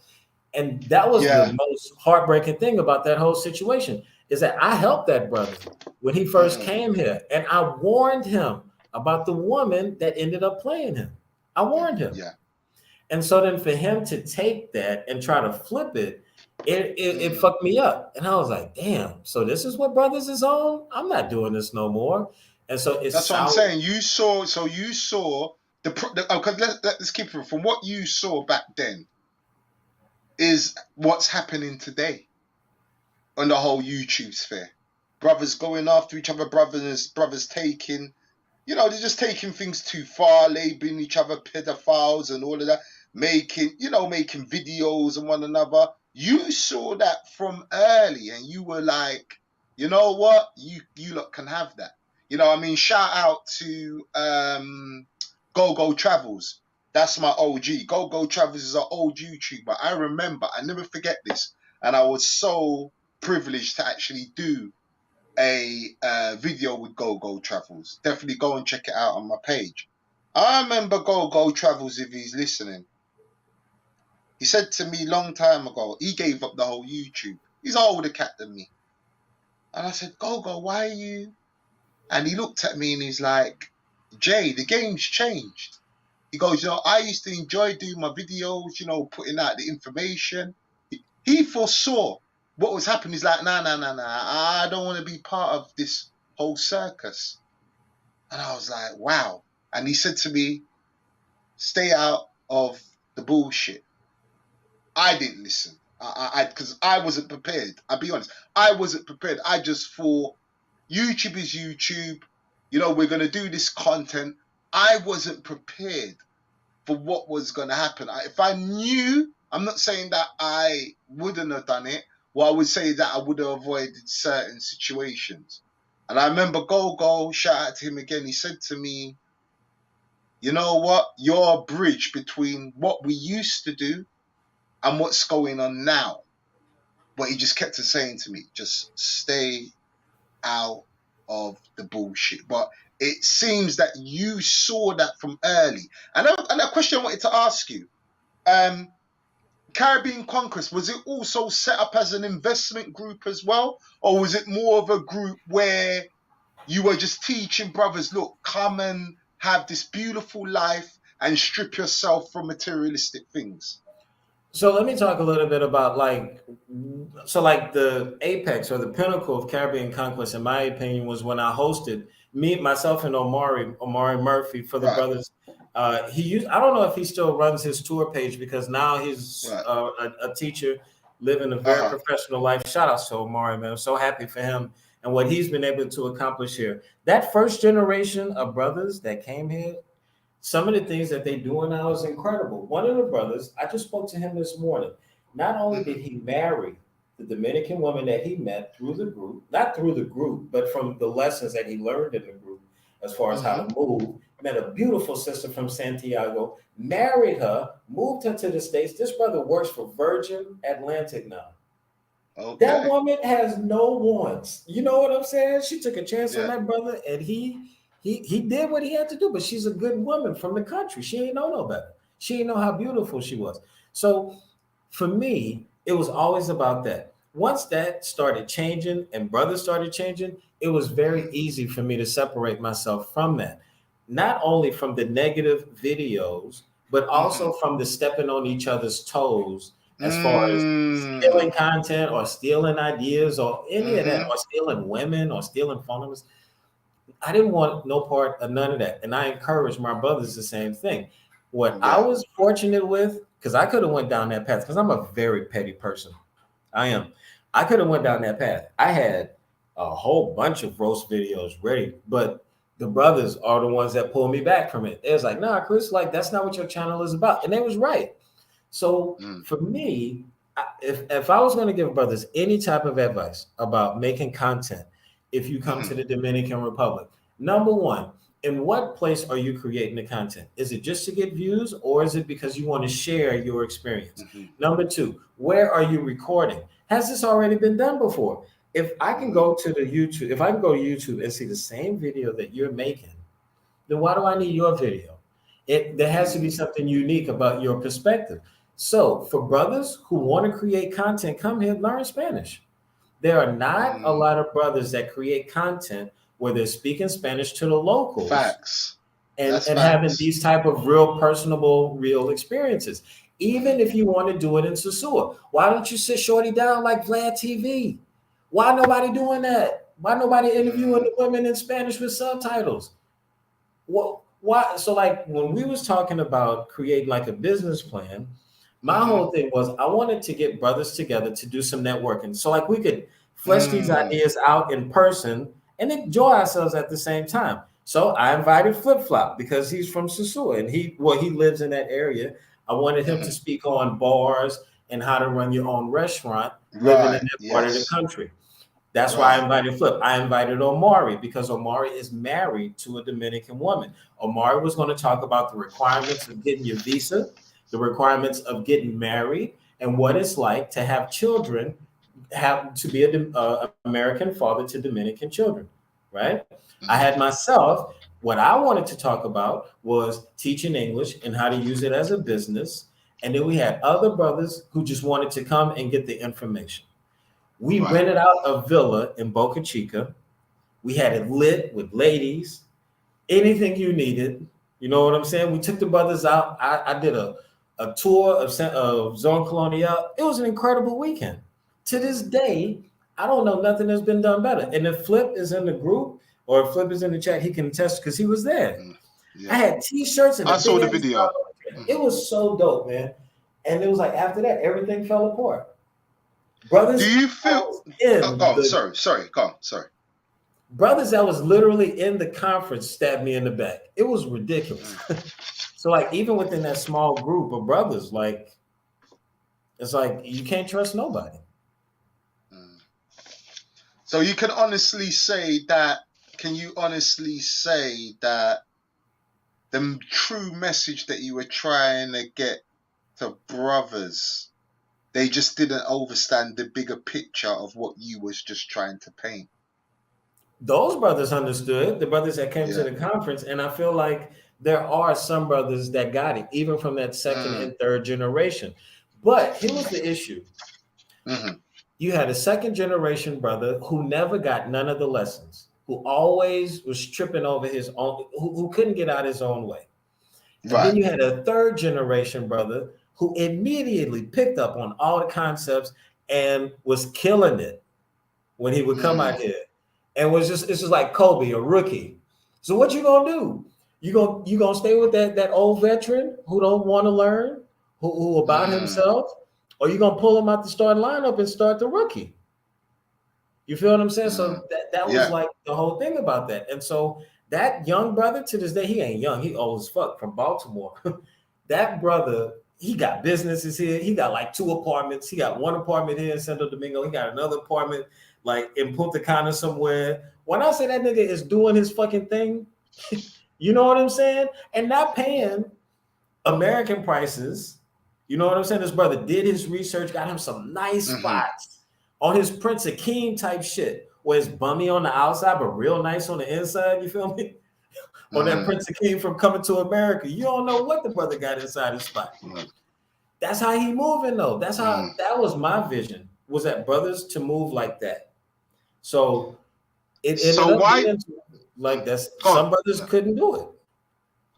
So on some real shit, why do you think that I mean, you know, there's some people that love you and there's some people that dislike you. Why do you think you're disliked so much? And you've got this, it's like the nostalgia of you've got this like super villain thing attached to you. That's the best way I can describe, because you know, you got some guys that, yeah, man, Chris Dogan, yeah, you know, he's been there from day Chris one. Dogan. We fuck with him, and then it's like, fuck Chris Dogan. Yes. Fuck. You know? Like, I'm like, what the hell?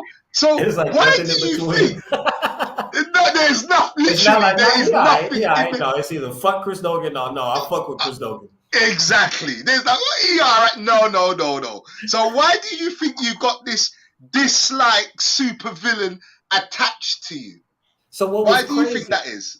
I'm gonna tell you what was crazy was that after dude put out his video, the amount of hits that video got, it blew my mind, because it got more hits than anything that I had put out. So that told me that brothers are more interested to see brothers get exposed than they are to see actual content. They're more about the drama or the negativity than they are. We talk about Craig Mack again, yeah? Right, but not Craig even Mack, him. right. Also, the girl made a video, and then her video, when I say some big YouTubers pulled up and was in the comments with I'm talking about some big YouTubers, like the O'Shea's of the world. You know what I'm saying? I'm like, yo, they love negativity. I didn't even know this nigga knew what the fuck I was doing, but I did find it interesting that in my 10 years here, that particular brother never reached out to me, but he reached out to TaylorMade and other brothers. So I was like, all right, he don't fuck with me. So once I realized all of that, I was just like, yeah, they can have it. It's more important to me to just put out my little goofy videos from time to time than it is to be popular. I know that because I was in the military, I have a very direct way of speaking, and I don't like bullshit. So I'm not going to sugarcoat it. If the girl is a chappy, I'm going to be 100 with you and be like, listen, man, that girl is playing you, bro. I'm not trying to sugarcoat it, because I want to rip that Band-Aid off. I want you to know this is where you make a mistake. This is where you need to self-correct, so then that way you don't get got by these type of women again. If nobody tells you that, then you're just walking down the street by yourself. And then and then brothers wonder why it's harder in this time for brothers to understand how to move on Dominican Cupid and to understand how to move on Tinder, because they're not getting roasted like they used to get roasted in the group. Like, brother post a picture, be like, why is you fucking with her? What the fuck? Nah, man, come on, man, you can do better than that. You can see the difference. Yeah. So I'm actually going to do a video on that. I'm actually going to do a talk on that called Spot the Difference. Spot the Difference. I'm actually going to do a talk on it. The difference in your life versus the United States, and would you ever live back in America again? I was going to say that I would move back to the U.S., but I was going to say, like, a couple of years ago, I was thinking about like California. because there's certain parts of California that are very remote and quiet. But now, a couple of weeks ago, I heard that Asian people wilding in those communities too. So I don't know. I can't think of any big state that I would want to live in because it's too dangerous. It's too dangerous to go to the grocery store. It's too dangerous to go to fucking Walmart. Now, one thing that I can tell you is that Dominicans don't have to worry about is people running up in their schools shooting. They don't have to worry about going to La Sirena or going to Plaza Central or Plaza Lama and somebody busting off for no reason. They don't have to worry about when they go home, even if they live in the bummiest neighborhoods. Nobody's doing drive-bys. Ain't no Crips and Bloods. Have you ever seen the graffiti on the walls? It's mad corny. It has nothing to do with gangs at all. You know what I'm saying? It's like art, like mad artful and shit. It's like they not banging out here. So you have to understand, where does this negativity come from as it relates to these countries for Americans and Europeans when they decide to travel? Why is it that a lot of the content that we see as Americans, it tells us how dangerous it is for us to travel to Africa, how dangerous it is for us to travel to Cuba. They do the same bullshit in England. Yeah, Brazil. They do the same. It's like, it almost feels like they don't want us to leave where we are. No, they don't. They don't. And what's crazy, what's ironic is that it's more dangerous where you are than where you're going. How does that even make sense? You telling me, I'm watching the news every day, and you telling me that somebody got shot on the freeway, somebody got killed in the grocery store, 10 people got killed in the grocery store, somebody shot their old lady, some woman set her husband up to get killed for the insurance. It's like, I'm hearing these stories every day. So you mean to tell me that's safer than me coming and living my life here? I can tell you one thing. I have never had a gun pulled on me but one time, and I was in that public car, and he robbed the whole public car. So I ain't even feel bad. Shit. We all got it that night. But you know what? We played ourselves. Look, we played ourselves. It was at night, and we in the public car, and all of us got our phones out. So you know the fucking public car lit from the outside. Lord, I was like a goddamn candy. You know what I'm saying? You're asking for it then. Yeah, you are definitely asking for it then. This nigga just rolled up on the side and was like, Domito. I was like, damn. All of us on Instagram and Facebook, and you know what I'm saying, watching YouTube, goddamn lit screens at night. Nah, man, that's not how you move. So he got all of us, even the driver had to come off his phone. So yeah, that was crazy. But that was the only time I've ever experienced anything bad. I've never experienced any type of racism here. Sometimes, I will say this, sometimes a Dominican will ask me, are you Haitian?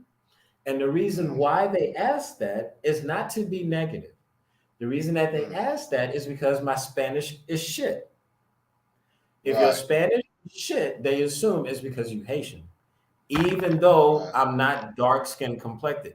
Complexion has nothing to do with being a Dominican or a Haitian, and brothers need to understand that. Anybody listening to this needs to understand that. It has nothing to do with your complexion, because I know dark-skinned Dominicans and I know light-skinned Haitians. It's not about that. The reason that there exists that is because it's a different system than in the United States. Who am I to say that because they got rid of, or in their minds, they got rid of racism? Who am I to say that that's a better system than our system in the US or in Europe, where we're so quote unquote aware about these things and they could give two shits about it? If you dress nice, they don't give a fuck if you dark skinned. If you go in the bank, nobody's gonna say, no niggas allowed. Nobody cares. It's not like that. I don't care what skin color you are. If you go in the bank and you got on a wife beater and flip-flops, security gonna look at you. So as Americans, we have to understand that while it's a different system, or Europeans, it's a different system, but that doesn't make it better or worse. It's just simply different. And so being able to adapt to that system will go a long way towards having better experiences here.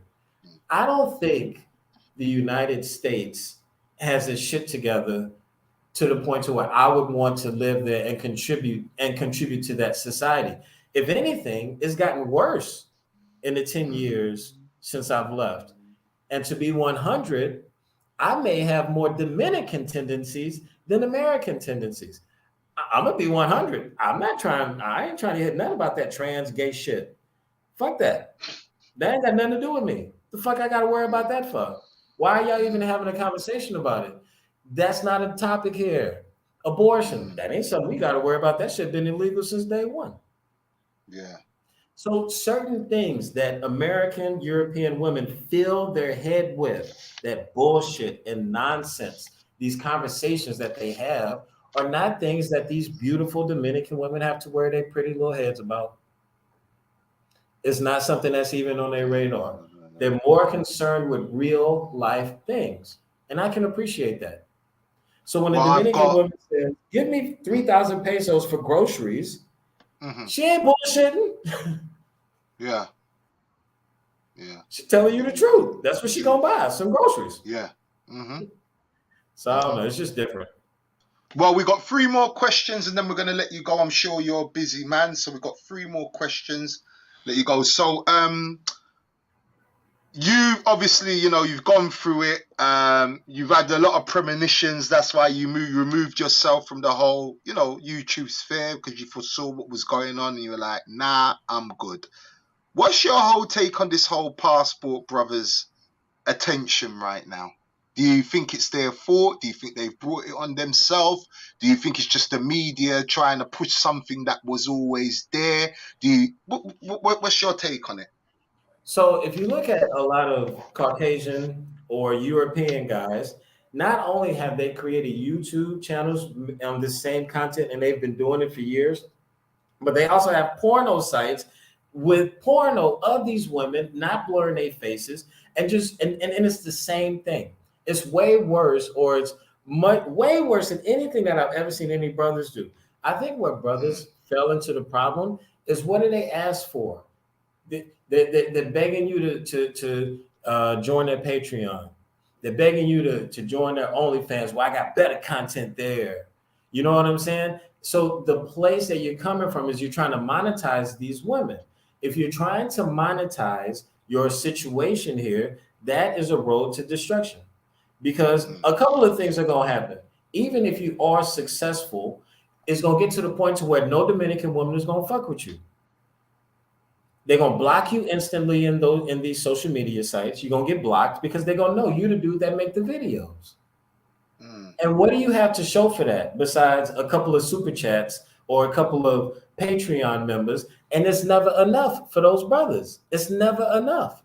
It's always, oh man, but come on, man. Next time you got to talk to her, man. Come on, man. Next time you got to do this. Come on, man. Yeah. These videos ain't even that good. Man, hey, man, you got to get a better camera. Like, damn.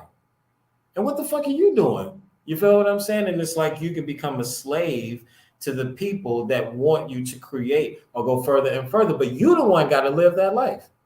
You the one, when that goddamn camera go off, got to deal with the shitstorm that you've now created, where this girl probably didn't want her family to know she was shooting a sosua. And now everybody in her family know because her brother seen it on YouTube. We don't understand how fucked up we can affect these women's lives just simply by coming out here, quote unquote, wanting to have a good time. If you're coming out here and you creating content, there's nothing wrong with that. But from what place would be my question. And if it's just simply for the entertainment of brothers that will never get passports, then that's a waste. They can get that in the States. What is it about your content that's different and unique besides titties and ass? What about the titties and ass? At least tell me something. At least break it down for me. And I'm not just talking about prices versus, well, I stayed in this spot and I paid $30, and then the bitch tell me I had to pay 3,000 pesos. I told that bitch, fuck, come on, man. That is goofy shit. That is shit that you can discuss in the groups. That's not shit that should be out for public content because of the perception that it makes of us. Like, that's all that we want. And all it takes is one woke Dominican sister for any one of those brothers to go down. Because, man, we have said some dumb shit on camera. Oh man, bro, I was at sosua yesterday, man. I paid $3,000 for that bitch. Bro, like if anybody, any one of us could have, like not me, I clean my shit up, but I know a lot of brothers, they like if they just decided to clip our shit up, man, like the picture that it would paint is gross. And so I don't want brothers to be associated with that. So my advice would be, if you got a girl, make content with your girl. Do some interesting reaction videos. Bring some candy from the States and have her eat the candy on camera. Show her Martin episodes. Show her Doctor Who video episodes from this is what I watched when I was a kid. And those type of reaction videos. I think the problem with that, Chris, here's the problem with that, Chris. Here's the problem with that, Chris. And you're right. I hear what you're saying. You're 100% right in what you're saying. But here's the problem. I'll tell you what happened. So on my first channel, my ex from Santo Domingo, she used to be on my earlier videos. So we used to go around, the country, just filming, with so maybe little glimpses of her, little glimpses of her. Anyway, I used to say her name on camera. So one time she hit me up. She said, yo, I need to talk to you. Huh? We talked to you. He goes, no. When you get here, I need to show you. I'm like, okay, cool. Anyway, cut the story short. I gets to Santo Domingo. So she comes and picks me up. Food's waiting. I'm eating, getting my munch on. So she takes out her phone and she shows me her Facebook. Chris, do you know these brothers literally hunted down her name on Facebook and started adding requests? Right. Can you believe that shit? Yeah, that's another big problem. And I'm sitting there and I'm thinking, hold on a minute. Why would you do that? Like, why would you like that? This is why, and I'll be honest with you, Chris, this is why. Okay, you might think, but Jay, I don't want to put my new girl on the camera. I don't. Just simply because of that. Because I'm like, hold a minute. Did they know how much, like, don't get me, she's a very good looking woman. Don't get me wrong. I like good looking women chicks, but they're 10 a penny in Dominican Republic. You can go and get your own. Why do you need to? And literally, bruh, I'm telling you, it was like 60 requests. Literally. And I'm like, what the hell? She barely outright showed me. And I'm thinking, so these brothers, I went back on my videos and I actually said her name in a couple of my videos. And these brothers started searching through Facebook and hitting her up. That basically is what brought down or was one of the biggest arguments of Caribbean Conquest. The brother came on camera and said, this is my situation now. I really like this girl. And it just so happened, another brother in the group, a couple of weeks later, after watching the video, seen the shorty on Cupid and was like, oh, that's shorty from the video. And simply because of that, wanted to fuck her. I never was like that. And I don't know what that is, but it's real. I don't know. That's a touchy subject. So maybe it's better if brothers do not. I would never put my main on camera. I wouldn't do that. I'm just not doing it. I've completely removed that part of. I don't even talk about none of that on YouTube no more because I feel like it's personal. Now, if you come here and you say, hey, man, my girl would love to meet you. Would y'all like to do a double date? For sure. We can all go eat dinner together. Those type of things. But that's not the same thing as YouTube. Or even you said, hey, man, my girl want to meet you. Why don't you come through? I'm not coming through by myself because I'm never going to have no brothers saying that I was trying to talk to their woman. You see, I didn't understand that. I remember we had a situation. I remember I didn't understand. I was like, why is he being funny? But then I had to really sit and think, hold on a minute. I went through that same shit. So I'm sure this brother went through the same shit. Yeah. I totally get it now, bro. I just couldn't see it at the time. But I totally get it. Because I went through it and I was thinking, sometimes I was thinking, are these brothers literally incapable of talking to women on the street?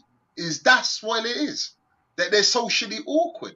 I started to feel that. Like, why do you have to latch onto an ex-man's gal? Like I said, they're 10 a penny over there. as we say in London, 10 a penny. They're all over the place. Listen, Chris, I've gone on dates with women, right, in Santo Domingo on some real shit. I'm walking with her. In Zona Colonial, we've gone out for a drink. I'm walking with her, just going up to somewhere else. And I've seen another chick, and I've just wanted to grab this chick and throw her in front of a moving bus. On some real shit. Yeah. On some real shit. I'm like, what? I never forget this day. Oh, my God. It was Zona Colonial during the day. I never forget, and I was filming. Never forget this day. I was filming. And I was with my lady. And my God, Chris, this chick walked past me, man. And I just looked at my girl and I was like, no, let me always remember. I need to remember that gem. I need to remember that gem. And I said, you know what? I ain't even looking at that woman again. You know, I ain't going to say what the gem was, but...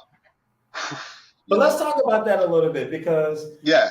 I want brothers to understand what the highest level of this game looks like before we get out of here. So God. I've been here almost a decade. I've got 2 more questions, but yeah, go ahead.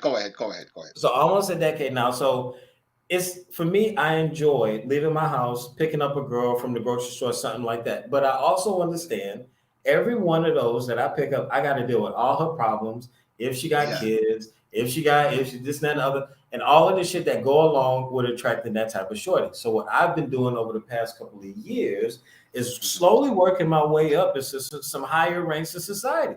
As it stands right now, I have worked my way up into the outer circles of the volleyball circuit, the professional volleyball circuit, while I'm dealing with women from Cuba, where I almost had an English class with them, but that English class turned into me trying to fuck one of the blockers. You know what I'm saying? And I'm cool with 2 other ones to where I'm trying to move in those type of circles where I can get me a professional volleyball player would be dope.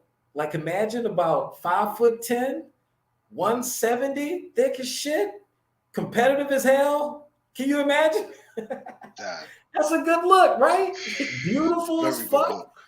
But good money, make good money, could earn for herself, but not in the country a lot, always traveling. So I can still do my thing while she gone. Like that would be optimum for me, right? And she don't want to get pregnant because it's gonna fuck up her career right now. So she never gonna be trying to get me to take it off, right? So like that, and then like there's a whole untapped market of sisters that brothers completely ignore, and that is between the ages of about 34 to 41.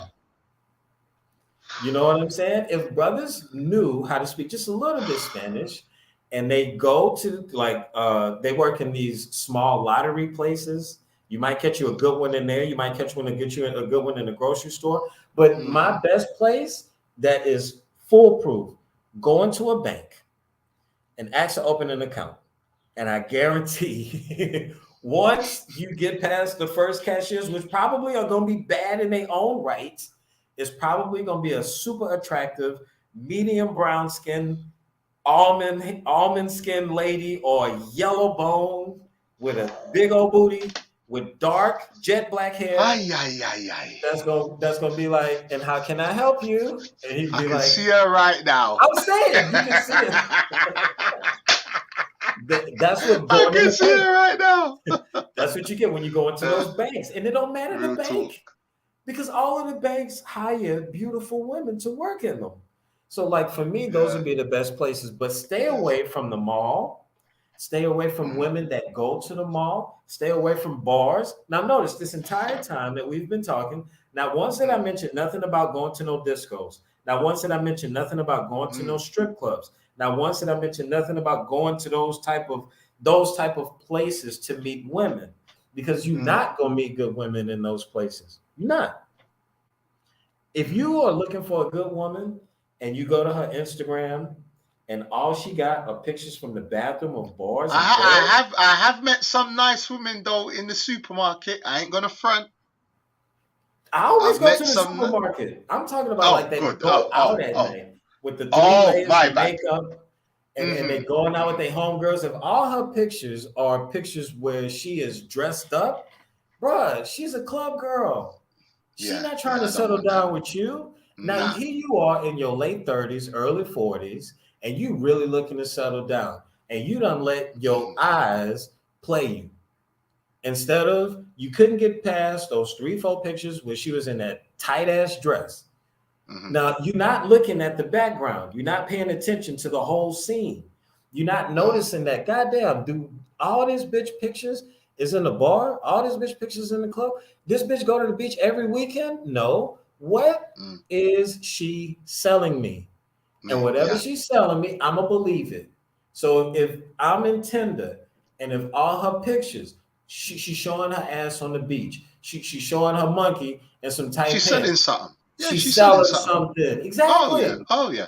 Brothers, I warned my cousin about that. I warned my cousin about some chick. Yeah. You know what this bitch done with my cousin? He was in my apartment. He took a picture of her on all fours. She had clothes on, but bent over on his bed. You know, she blocked him. But what she didn't realize is that he gave me her number just in case of emergency. I don't know why. I had access to her status. Do you know she was posting up that same picture? And I kept telling my cousin, she's selling, bruh. He didn't listen to me. And then, that's another red flag. When you see those women in the restaurants and they always sitting cute in front of their food, who the nigga that took the picture? Some old ass motherfucker. That's gonna be your ass in a couple weeks. So we just gotta stay away from those type of sites if we're really looking for good women. I don't want brothers to take this in a negative way, because again, this is from a place of love and correction. Talk to them. If you get away from the internet, if when you come here, you overcome that obstacle, I'm gonna give you the easiest pickup line. Be like, you walk up to a beautiful woman and say, "Saludo, mira, mi amigo quiere hablar contigo." And she gonna be like, "Ken?" And then you walk like 1, 2, 3 and be like, "L." That's the goofiest, dumbest way to, and they love that shit. Chris, translate that. Chris, translate that to English. Okay, so you walk up to the shorty, right? And you like, "Hey, my friend want to talk to you." And she like, "Who?" And then you walk away and you be like, "Him." It's so stupid. It's so corny. But they laugh every time. Especially if you laugh too. Like, no, mira, mi nombre es Chris. ¿Cómo estás? ¿Tú bien? Mira, yo quiero hablar contigo. Estamos aquí en el mall, tranquilo, pero si tú quieres podemos comer algo. Vamos para un restaurante, algo para un café. Ya tú sabes. So from that little opening, you'd be like, "¿Tú estás aquí sola? Are you alone?" And she'd be like, "Yeah." I'd be like, yo también estoy aquí solo. Si tú quieres, if you want, vamos para un café. Let's go have a coffee. Dominican women love coffee. And ice cream. Oh my God, that's the easiest fast date. That's the easiest and quickest first date. And ice cream. Oh God, it's so easy. They love ice cream. What? You know why? Because you could bring them there, and you could take, like, you could say, like, here's a good setup. Be like, "Mira, let's meet in the mall for ice cream." So then after you finish the ice cream, now y'all could just walk around and talk, get to know each other a little bit, and then move it to a second location. You know what I'm saying? It's like, well, hey, we can go to the movies now if you want, and turn it into a whole day. This is what I love about living here. There have been times where I left my house and fucked the shorty that I met that day. That's not happened to me before. I don't know. No, but Chris, you see, they're gonna call you at no, Chris. You see, when you say shit like that, people are gonna call you a liar. I know, and that's cool. Chris, do you know how much times I've been called a liar? Same stories I've had, and I'll be honest, Chris, right? My Spanish is fucked up. Right. It's gringo. My Spanish is for real. I mean, I speak a little bit, but it's mumbo jumboed all over the place. And brothers say to me, they appreciate the effort. Yes, and I say to brothers, look, I have bumped into chicks where I have took them back to, and they're like, nah. They don't believe. I'm like, you know what? I'm done. And that's not saying that the women are loose or easy. No. That's just saying sex is just not taboo. Yeah, it's just not a big deal. It's just like they're not doing nothing. So it's like you walk up to a shorty in the grocery store, be like, "What time you get off?" "Oh, I get off at 3. What you doing after?" "Nothing." Because they ain't got nothing to do. A lot of them sit at home and stroll Instagram. Facts. That's all they do. Facts. And the majority of them don't even treat social media the way that we treat social media. The majority of them, it'll be something retarded. Like they'll be following 4,000 people and have 200 followers. Like what the fuck? Yeah, Like it's true. most women, it's the opposite. You know what I'm saying? Like they don't like to follow a lot of people. But Dominican women, they follow businesses, they follow joke accounts, and that's all they do is just scroll through Instagram and Facebook all day. So understanding that too, and not taking things so personal when things don't work out for you. Because like you said, there's another one right down the way. You just have to know what you're looking for and decide when you come here, what type of woman are you looking for? For a long time, the reason that I couldn't settle down was because I didn't know what the fuck I was really looking for. Everything looked delicious, and I wanted to sample it all before I made a decision. I don't blame you. I mean, I do not blame you. Sample everything first before I can make an informed decision. Like, can I see all the cars in the lot first? Like, damn, I'm not gonna pick the first car. Shit. And that was the mistake Shorty made. Shorty was like, "Oh no, you thought I was walking out?" And no, I'm sorry. Now we still cool to this day. I don't have any negative relationships with none of the women that I've had relationships here, and I don't know a lot of brothers that could say that. If you got to block shorties, or you live in that type of life where you have to leave things in a negative way, that's not good karma, man. That's not good karma. You know what I'm saying? Like, we should be more accountable for the situations that we put ourselves in. If that shorty blowing your phone up talking about, well, I thought you said you was going to send me money and you sent it last month, but now you don't want to send it, no. Then that's on us, because we opened that door to Pandora's box. We opened that box, you know? I think we need to do definitely a segment on that, as per the difference between, sending money to these women. I think we need to do a segment on relationships. I really do, because I think a lot of these, I hear stuff like, you got brothers out there that travel to the country once a year and they say they're in a relationship, and it's like, okay, you have a lot of brothers that send money, and they don't understand investing in a woman or just being a simp. I don't like things about like, it's not your woman, it's your turn. All these little things, I think that they stop people from finding a real good woman. All these little silly sayings, I believe it just stops you from finding a real woman. I really do. So I would definitely like to do a segment with you on that. Last question, because I know you're busy, man, so I'm going to let you go.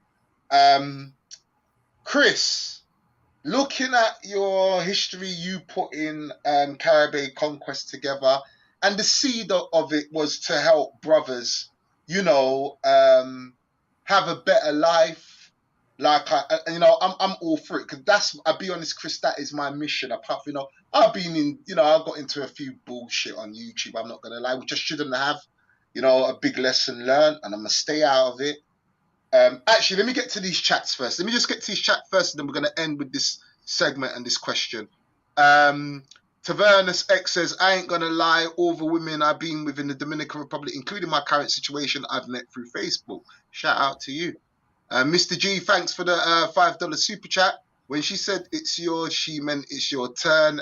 Next in line, and when someone, you see, I don't like. I get what you're saying, Mr. G, but I'm talking about real Dominican women. Here's the problem: I think that we get mixed up with prostitutes, chappies, and real Dominican women. But we'll definitely do a segment on that. Definitely. Gil, bless yourself up. Nibby is that chick. She is a beautiful woman. Yes, I remember now about somebody taking his girl and he did videos on about it. Lol, season swag, Nibby's trying to dry snitch on Passport Bros. Okay. Kem isn't a brother. Okay, we know that. Nibby is hilarious. Shout out to you brothers aboard. She's hella dope though. She is. I ain't gonna front.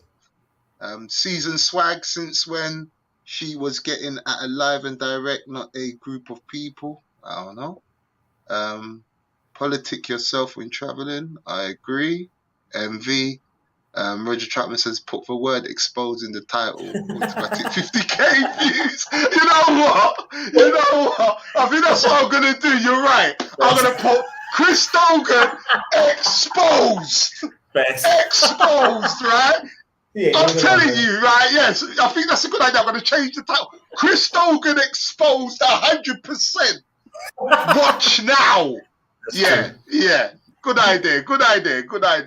And Amiga Jackson's brothers don't understand UK and America or corporations. Dominican Republic is an actual country. They do not want us to leave because we are paying for the government's lifestyle through taxes. Okay. I didn't know that. Okay, that's a lesson. Okay, Amiga, dropping some jewels there.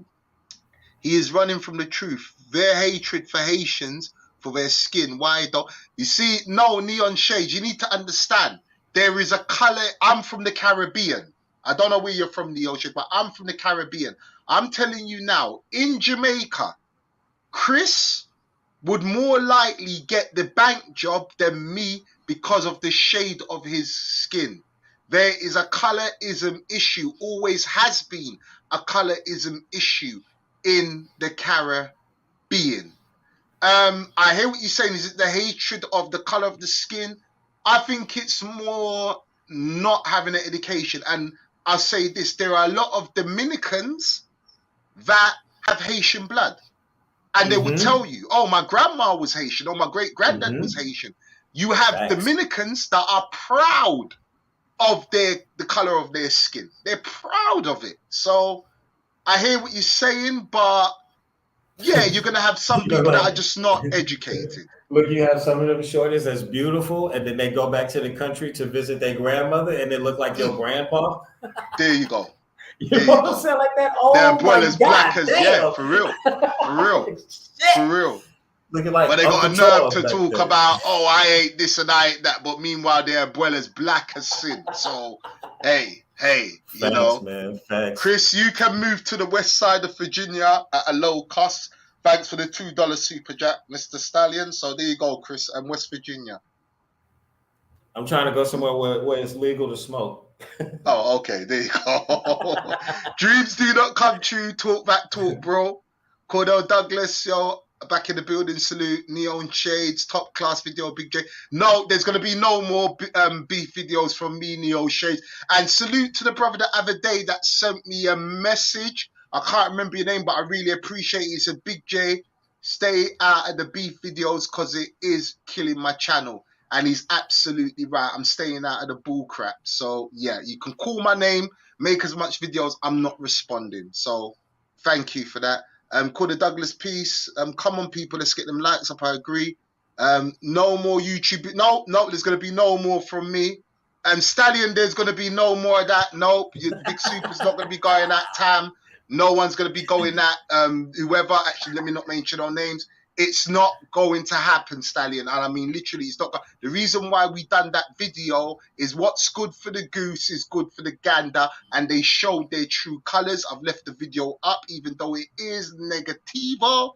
I've left it up. So, like I said, the video was done not to be continuously. It was to show the real truth of what's going on. And as I said, what's good for the goose or the gander? I brought a knife to a knife fight and they decided to bring a gun.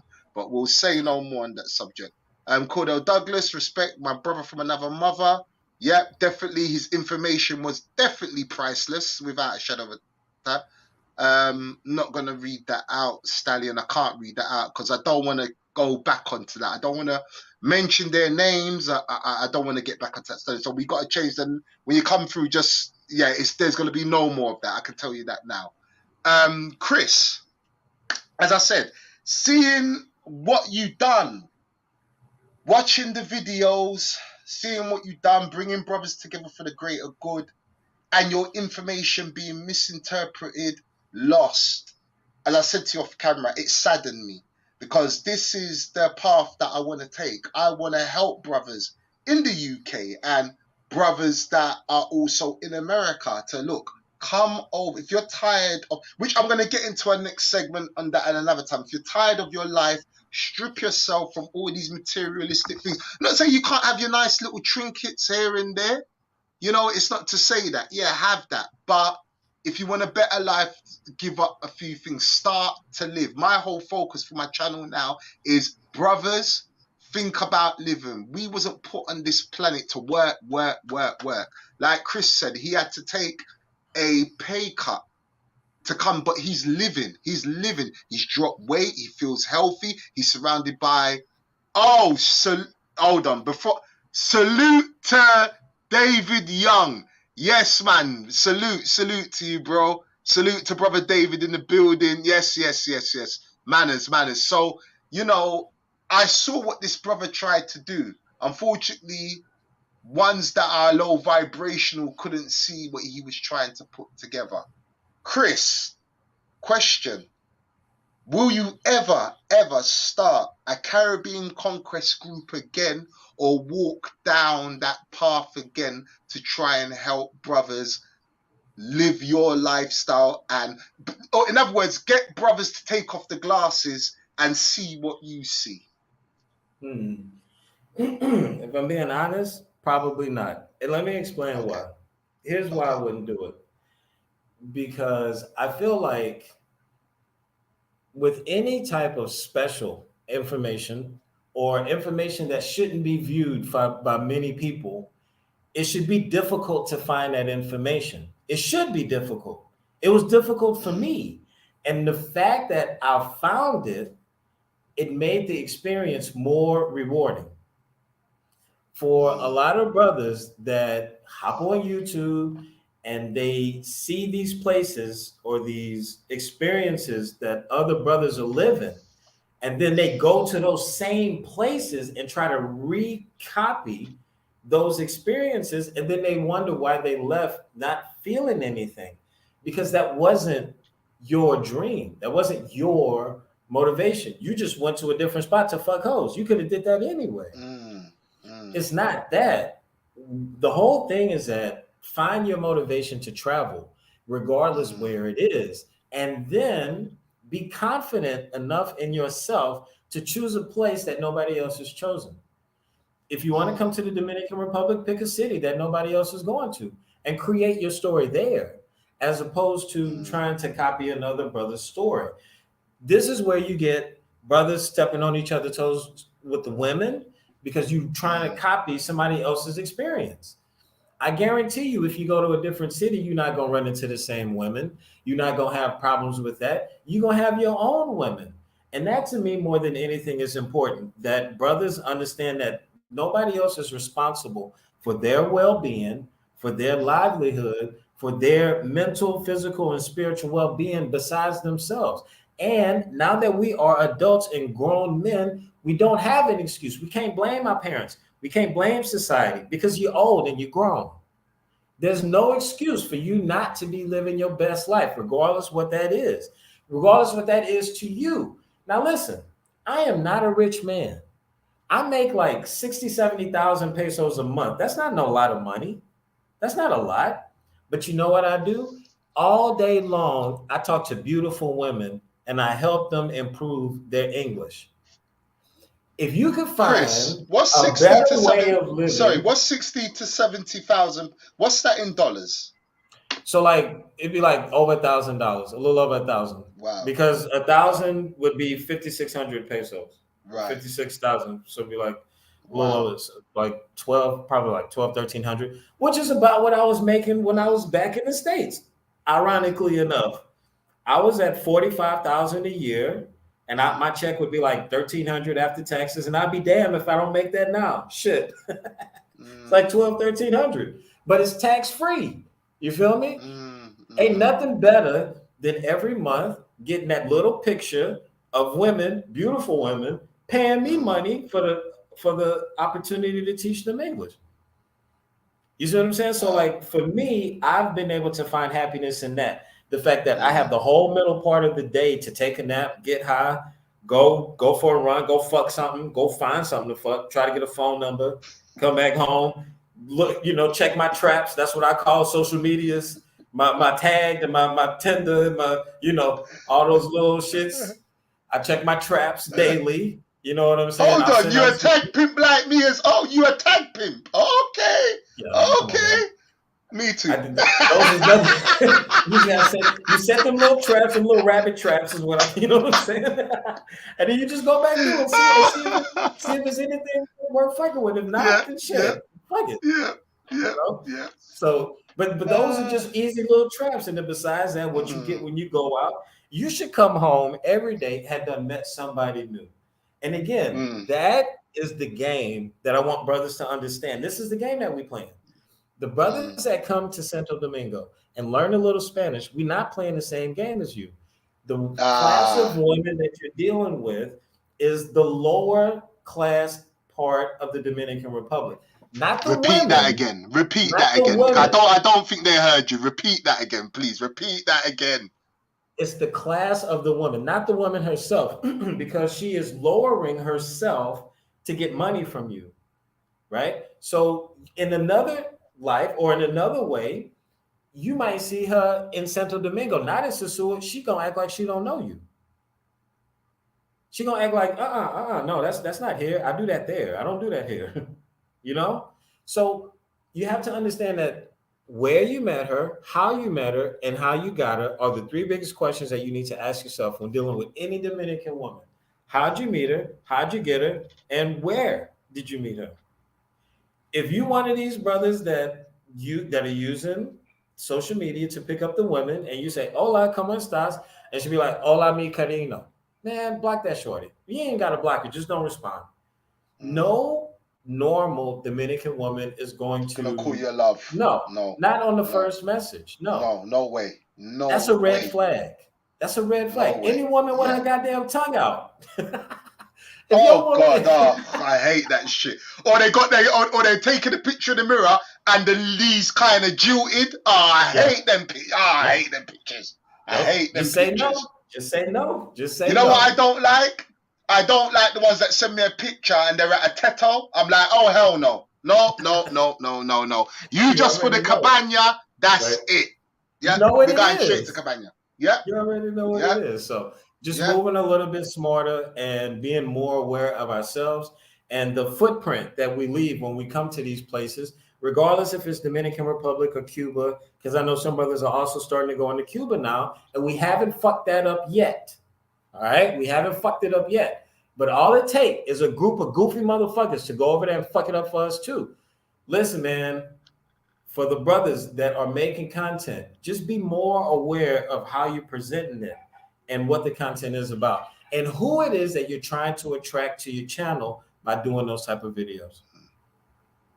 So super chat came in. Thank you, old country boy. He said, still wish Chris never quit. Drama aside, he was fire.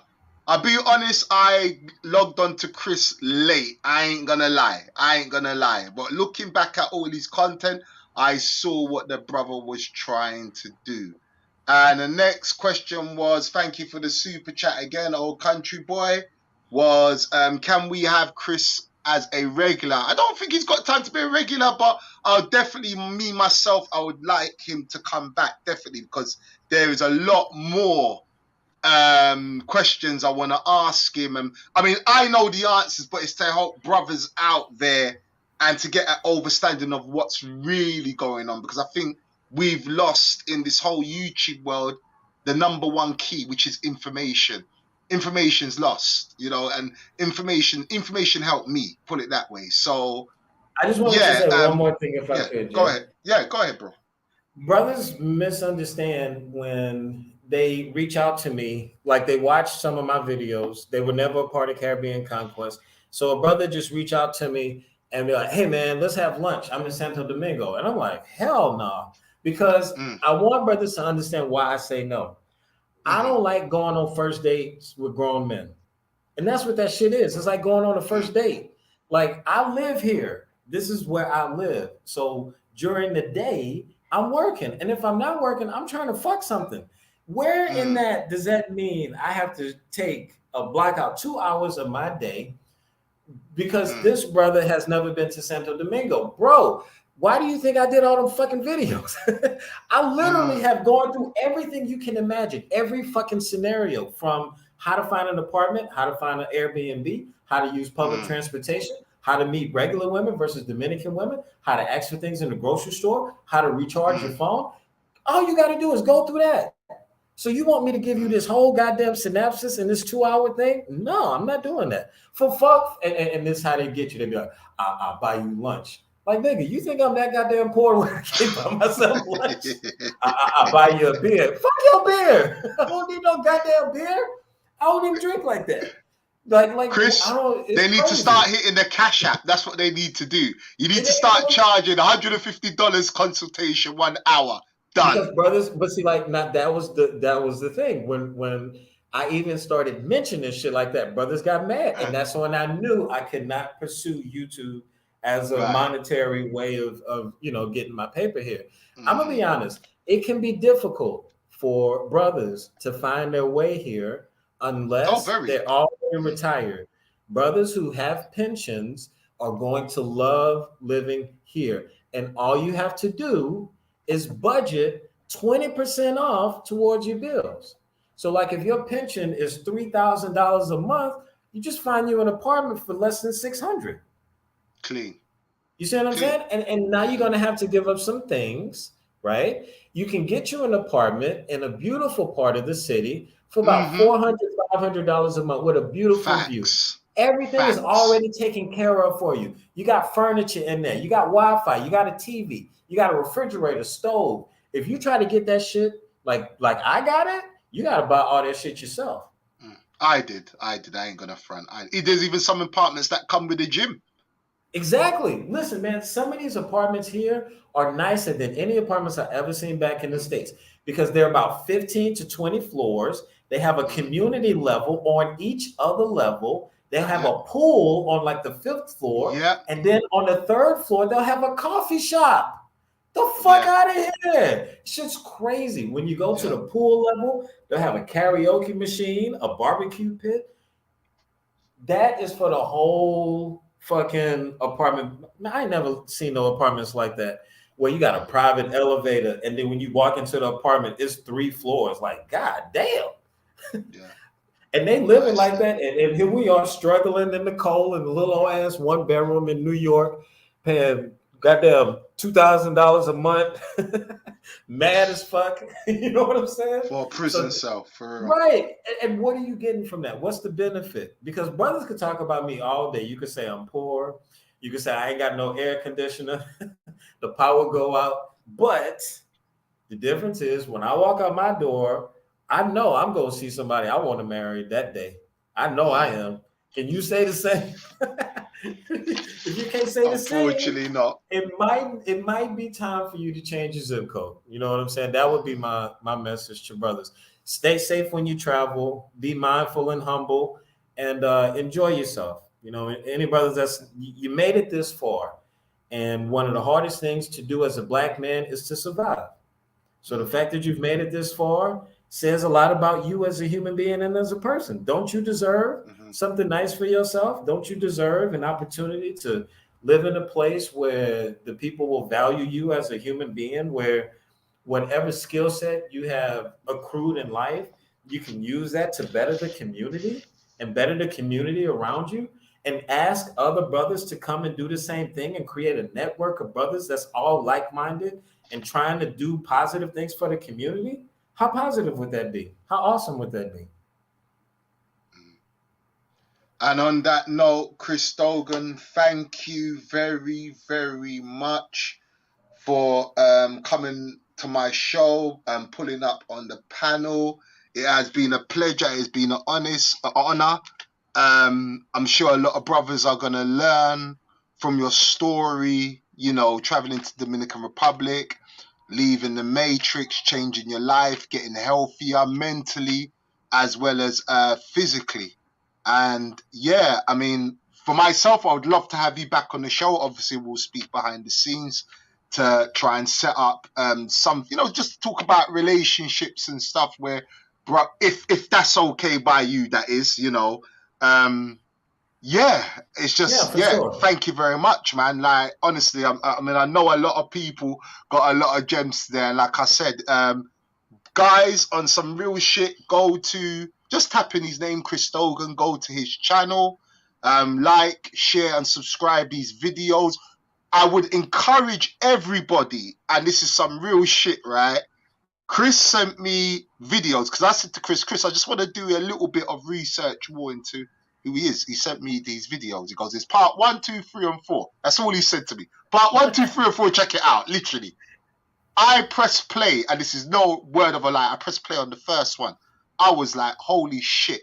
I literally watched them back to back, and basically he just telling his story more in depth into how he left the Matrix to where he is today. I would encourage everybody in the chat right now, go and check. What was the title of it, Chris, again? The Rise and Fall of Caribbean Conquest. The Rise and Fall of Caribbean. So people, the rise and fall of Caribbean Conquest. Go to his channel right now, pull it up and watch it. The Rise and Fall of Caribbean Conquest. There's 1, 2, 3, and 4 segments. You are gonna learn a lot. You are gonna laugh. There's some bits where you're just gonna laugh. Yeah, part 3 is the big Marcus roast. Yeah, you know, I mean, that shit was just like, anyway, and that shit was hilarious. I ain't gonna lie. You know, that shit was like, wow. It was part of the story. It was part of the story. Yeah. You know, it was definitely part of the story. But you are gonna learn something, and you know, you're gonna think about your life. You know, because this guy's no different than us. You know, like I said, he worked a 9-to-5 job, and he decided to make that move. And you know, judging by everything, this guy is happy like a pig in shit. You know what I mean? So, hey, Chris, once again, thank you very, very much for your time. Jay, thanks for having me, man. Be blessed. All right, man. All right, peace and love, man. Manners and respect. Okay, people, that was Chris Dogan, man. I hope everybody got gems from this on some real shit. You know what I mean? I enjoyed interviewing him, definitely. As I said, me and Chris have spoken behind the scenes. So, yeah, very interesting character. And I'll be honest, I got a misconception of this brother. I'm going to put my hands up, you know. He was around. I remember him being around, but there'd be a lot of videos, as I said, coming to the WhatsApp groups and people, you know, sending me videos and like, oh, this guy, man, what's he? You know what I mean? I didn't take the time to literally go to this guy's channel and see that this guy was simply trying to get brothers together for the better common good, was simply trying to give brothers information to live a better life, to leave them. He was sharing his experiences. He wanted other brothers to win. You know, I didn't see that at the time because I was ignorant and thought, you know, I followed everybody else and you know, he's just hating, he's just this, and this brother wasn't. And like I said, go to his channel, you can clearly see there's a lot of gems on his channel, and that's coming from me, you know, a lot of gems. So, man, salute to that brother, man. It's like I said, it's just a shame. And I think, you know what, I've learned something today, chat. I ain't gonna front. I've learned something today. And this is on some real shit now. I've learned something today from this brother, that he tried to band a bunch of brothers together and foresaw the whole bull crap that was going on in YouTube. And he removed himself from that because he felt that his soul had more credence to it than getting involved in bull crap on YouTube. And this served as a lesson to me to stay away from all of that drama, from all of that bull crap, and just focus on, how can I put it? I would say focus on more what he left, or continuing what he left, which is helping brothers. And that's what I want to do. I want to help brothers, you know, because I'm still in the job, you know. I'm still working in England. I'm back and forth to Dominican Republic. As you guys know, I'm there part-time, back and forth. You know, I'm transitioning to being there full-time. So I want to also be an inspiration to brothers out there that's working a 9-to-5 job, that's working in the office, that's sick of their life. One thing me and Chris spoke about behind the scenes, I said to Chris, I don't think brothers are ready to strip themselves off the materialistic things. I don't think brothers realize that in order to live, and I mean proper living, And don't get me wrong, I'm not talking to the brothers. Listen, if you're living in America, if you're living in the UK, you're driving a Porsche, you're driving a Lamborghini, you're driving a Benz truck, you live in a 17-bedroom house, who am I to tell you anything? Who am I? If they're happy whether they live in New York, Texas, West London, Manchester, Newcastle, who am I to tell you anything? If you're happy, you're happy, you're doing your thing, cool. I ain't talking to you. I'm talking to the brothers that are stuck, that are physically, mentally tired of this hamster wheel that keeps them going round and round and round. And they feel that they can't have a better life. They feel they can't start to live. They feel they can't find the partner of their dreams. Chris DOGAN is a living, walking testament to that. Mr. Flip Flop is a living, walking testament to that. Amongst other brothers that have left America, left the UK, left Europe, and in search for a better life. I know some brothers that live in Dominican Republic part-time, such as myself, and they're trying to transition, full-time. It's possible. But all these stories of, oh, you need no, you don't need that, and he said it, he earns 60 to 70,000 a month from his job, which is a little over $1,000, correct me if I'm wrong, is that $1,000 or something like that, $1,200? He lives and he's happy. He's happy. I'm sure his rent's not that much. I think he said his rent's like $300-400 a month. My rent for my apartment in San Mark, it works out about $190 a month, and I got a 2-bedroom apartment. And I tell you what, I've got one of the. Listen, my view, you can see the mountains and the valleys, like for acres. Literally, you can see acres of valleys. When you go into my balcony, you can see sitting there in the evening, especially with my missus, and thinking, hold on a minute. And this is some real shit, people. This is some real shit. Sitting on the balcony with my missus, whatever I'm drinking, I'm looking at these acres of valleys, and I'm thinking, hold on a minute. This shit costs, in my money, of course, this shit costs £170 a month. I got a 2-bedroom, and I haven't got much. It's not Buckingham Palace. It's not the White House. No, I've just got my I have got my air fryer. I've got my deep freezer. Don't get me wrong. I've got my basics, but I'm happy. And I think brothers need to learn that happiness is not materialistic things. It's really not. It's your soul. And that's some real shit. It's your soul. And I remember when I first went to Paula Plala, and I said, I want to live here. I want to be free. There was always something. I was married, living in Germany, unhappy. And something just kept on calling me. You're not supposed to belong here. It just kept on echoing. You're not supposed to belong here. And I had to make steps. First, I brought my land. Well, I was on the lookout for land. Then I brought my land. I got my apartment now. Look, people, it's possible. Don't fool yourselves. It's possible. You can leave. And like Chris said, he wasn't in no big job. He was earning $45,000 a year. He was taking home, he said himself, by his own admission, he was taking home $1,300 a month, $1,400 a month. So, put that in your drink and sip it. He was taking that home a month in America. So it's not like he said he was in some big job, but he's happy. He's happy.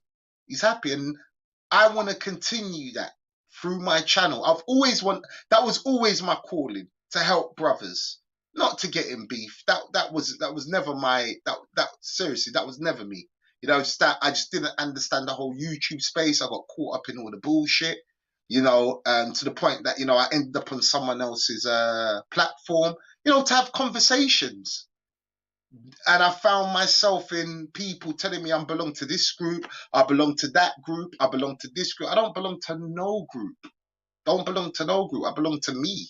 I'm responsible for me. I'm responsible for my own actions. I'm responsible for my own path. And this is what I'm going to continue to do. I'm going to continue to do me. You either, like Chris Dogan, you either love me or you hate me. And I understand that and I accept it.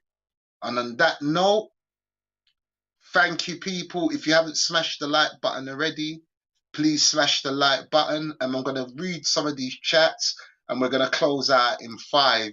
So I'm going to read some of these chats. Actually, I'm not going to close out in 5. I'm not. What I'm going to do, I'm going to read some of these chats.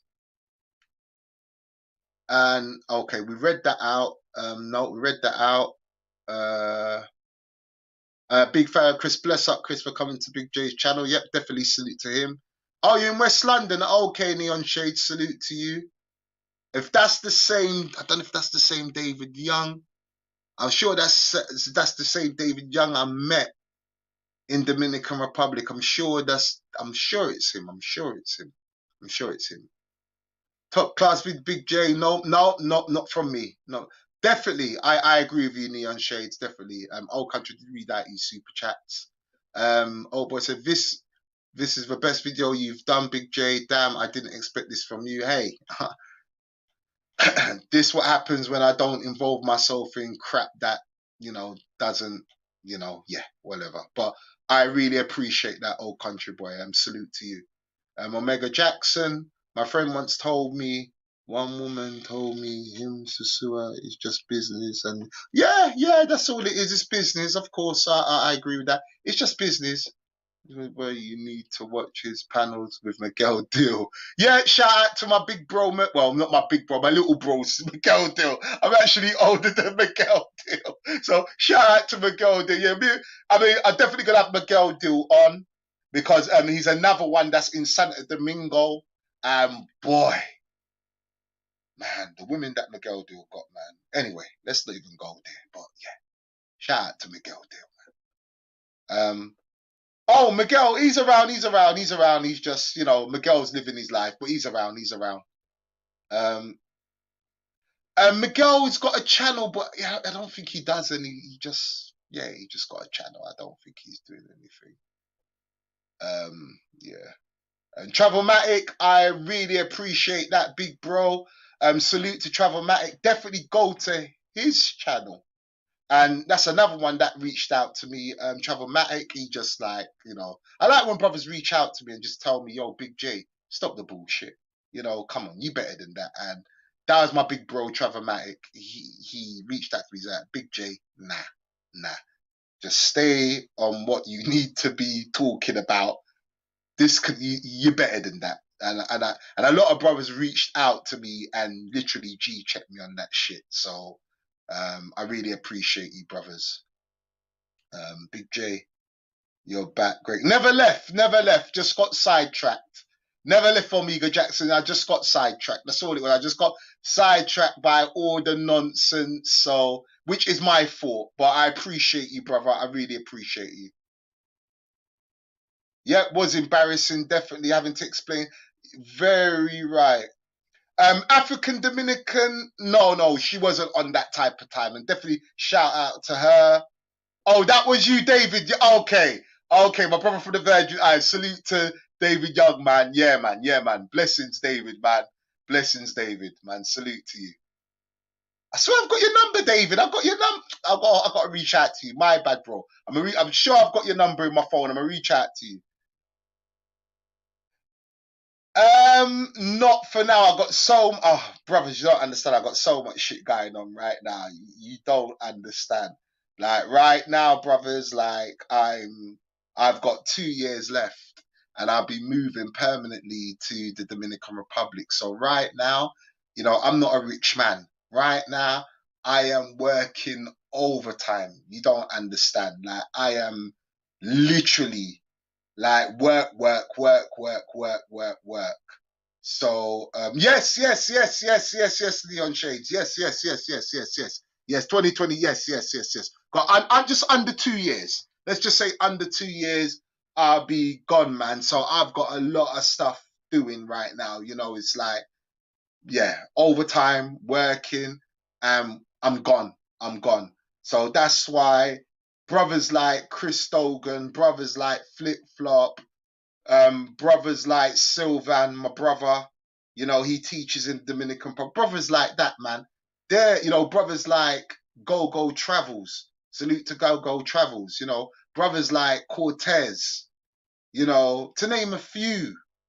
These guys live over there full time, and I tell you what, man, they're living their best lives. I've seen it with my own eyes. I mean, brothers like Shines, you know, shout out to Shines, you know, living their best life, man. So, man, brothers like Red Alert. Red Alert, oh my God, Red Alert. How can I forget Red Alert? Red Alert's living his best life. So, you know, shout out to him. So, listen, people, I'm not going to go on. I'm going to go and get something to eat because I'm absolutely starving. It is a sin night. It's my sin day. So I'm going to have some fried chicken tonight. I'm going to do 20 hot wings with hot sauce tonight. So believe me, that's going to get mashed up tonight. So it's sin night tonight. So listen, I really appreciate every one of you. If you haven't smashed the like button, please do so. And yo, I'm just really grateful for people pulling up. I'm even grateful for 45 people being in the chat. So we are gonna go out with this. Mistakes is my mentor. That wall I kept crashing into.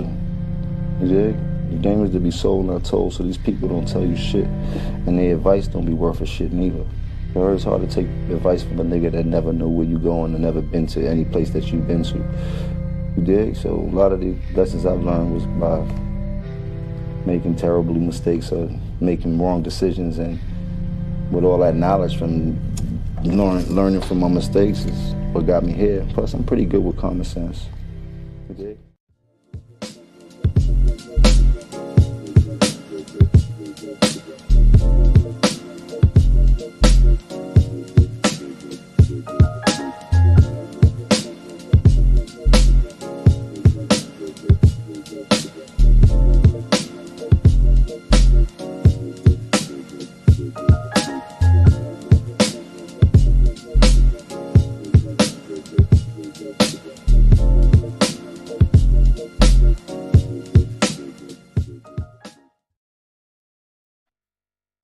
And we are out.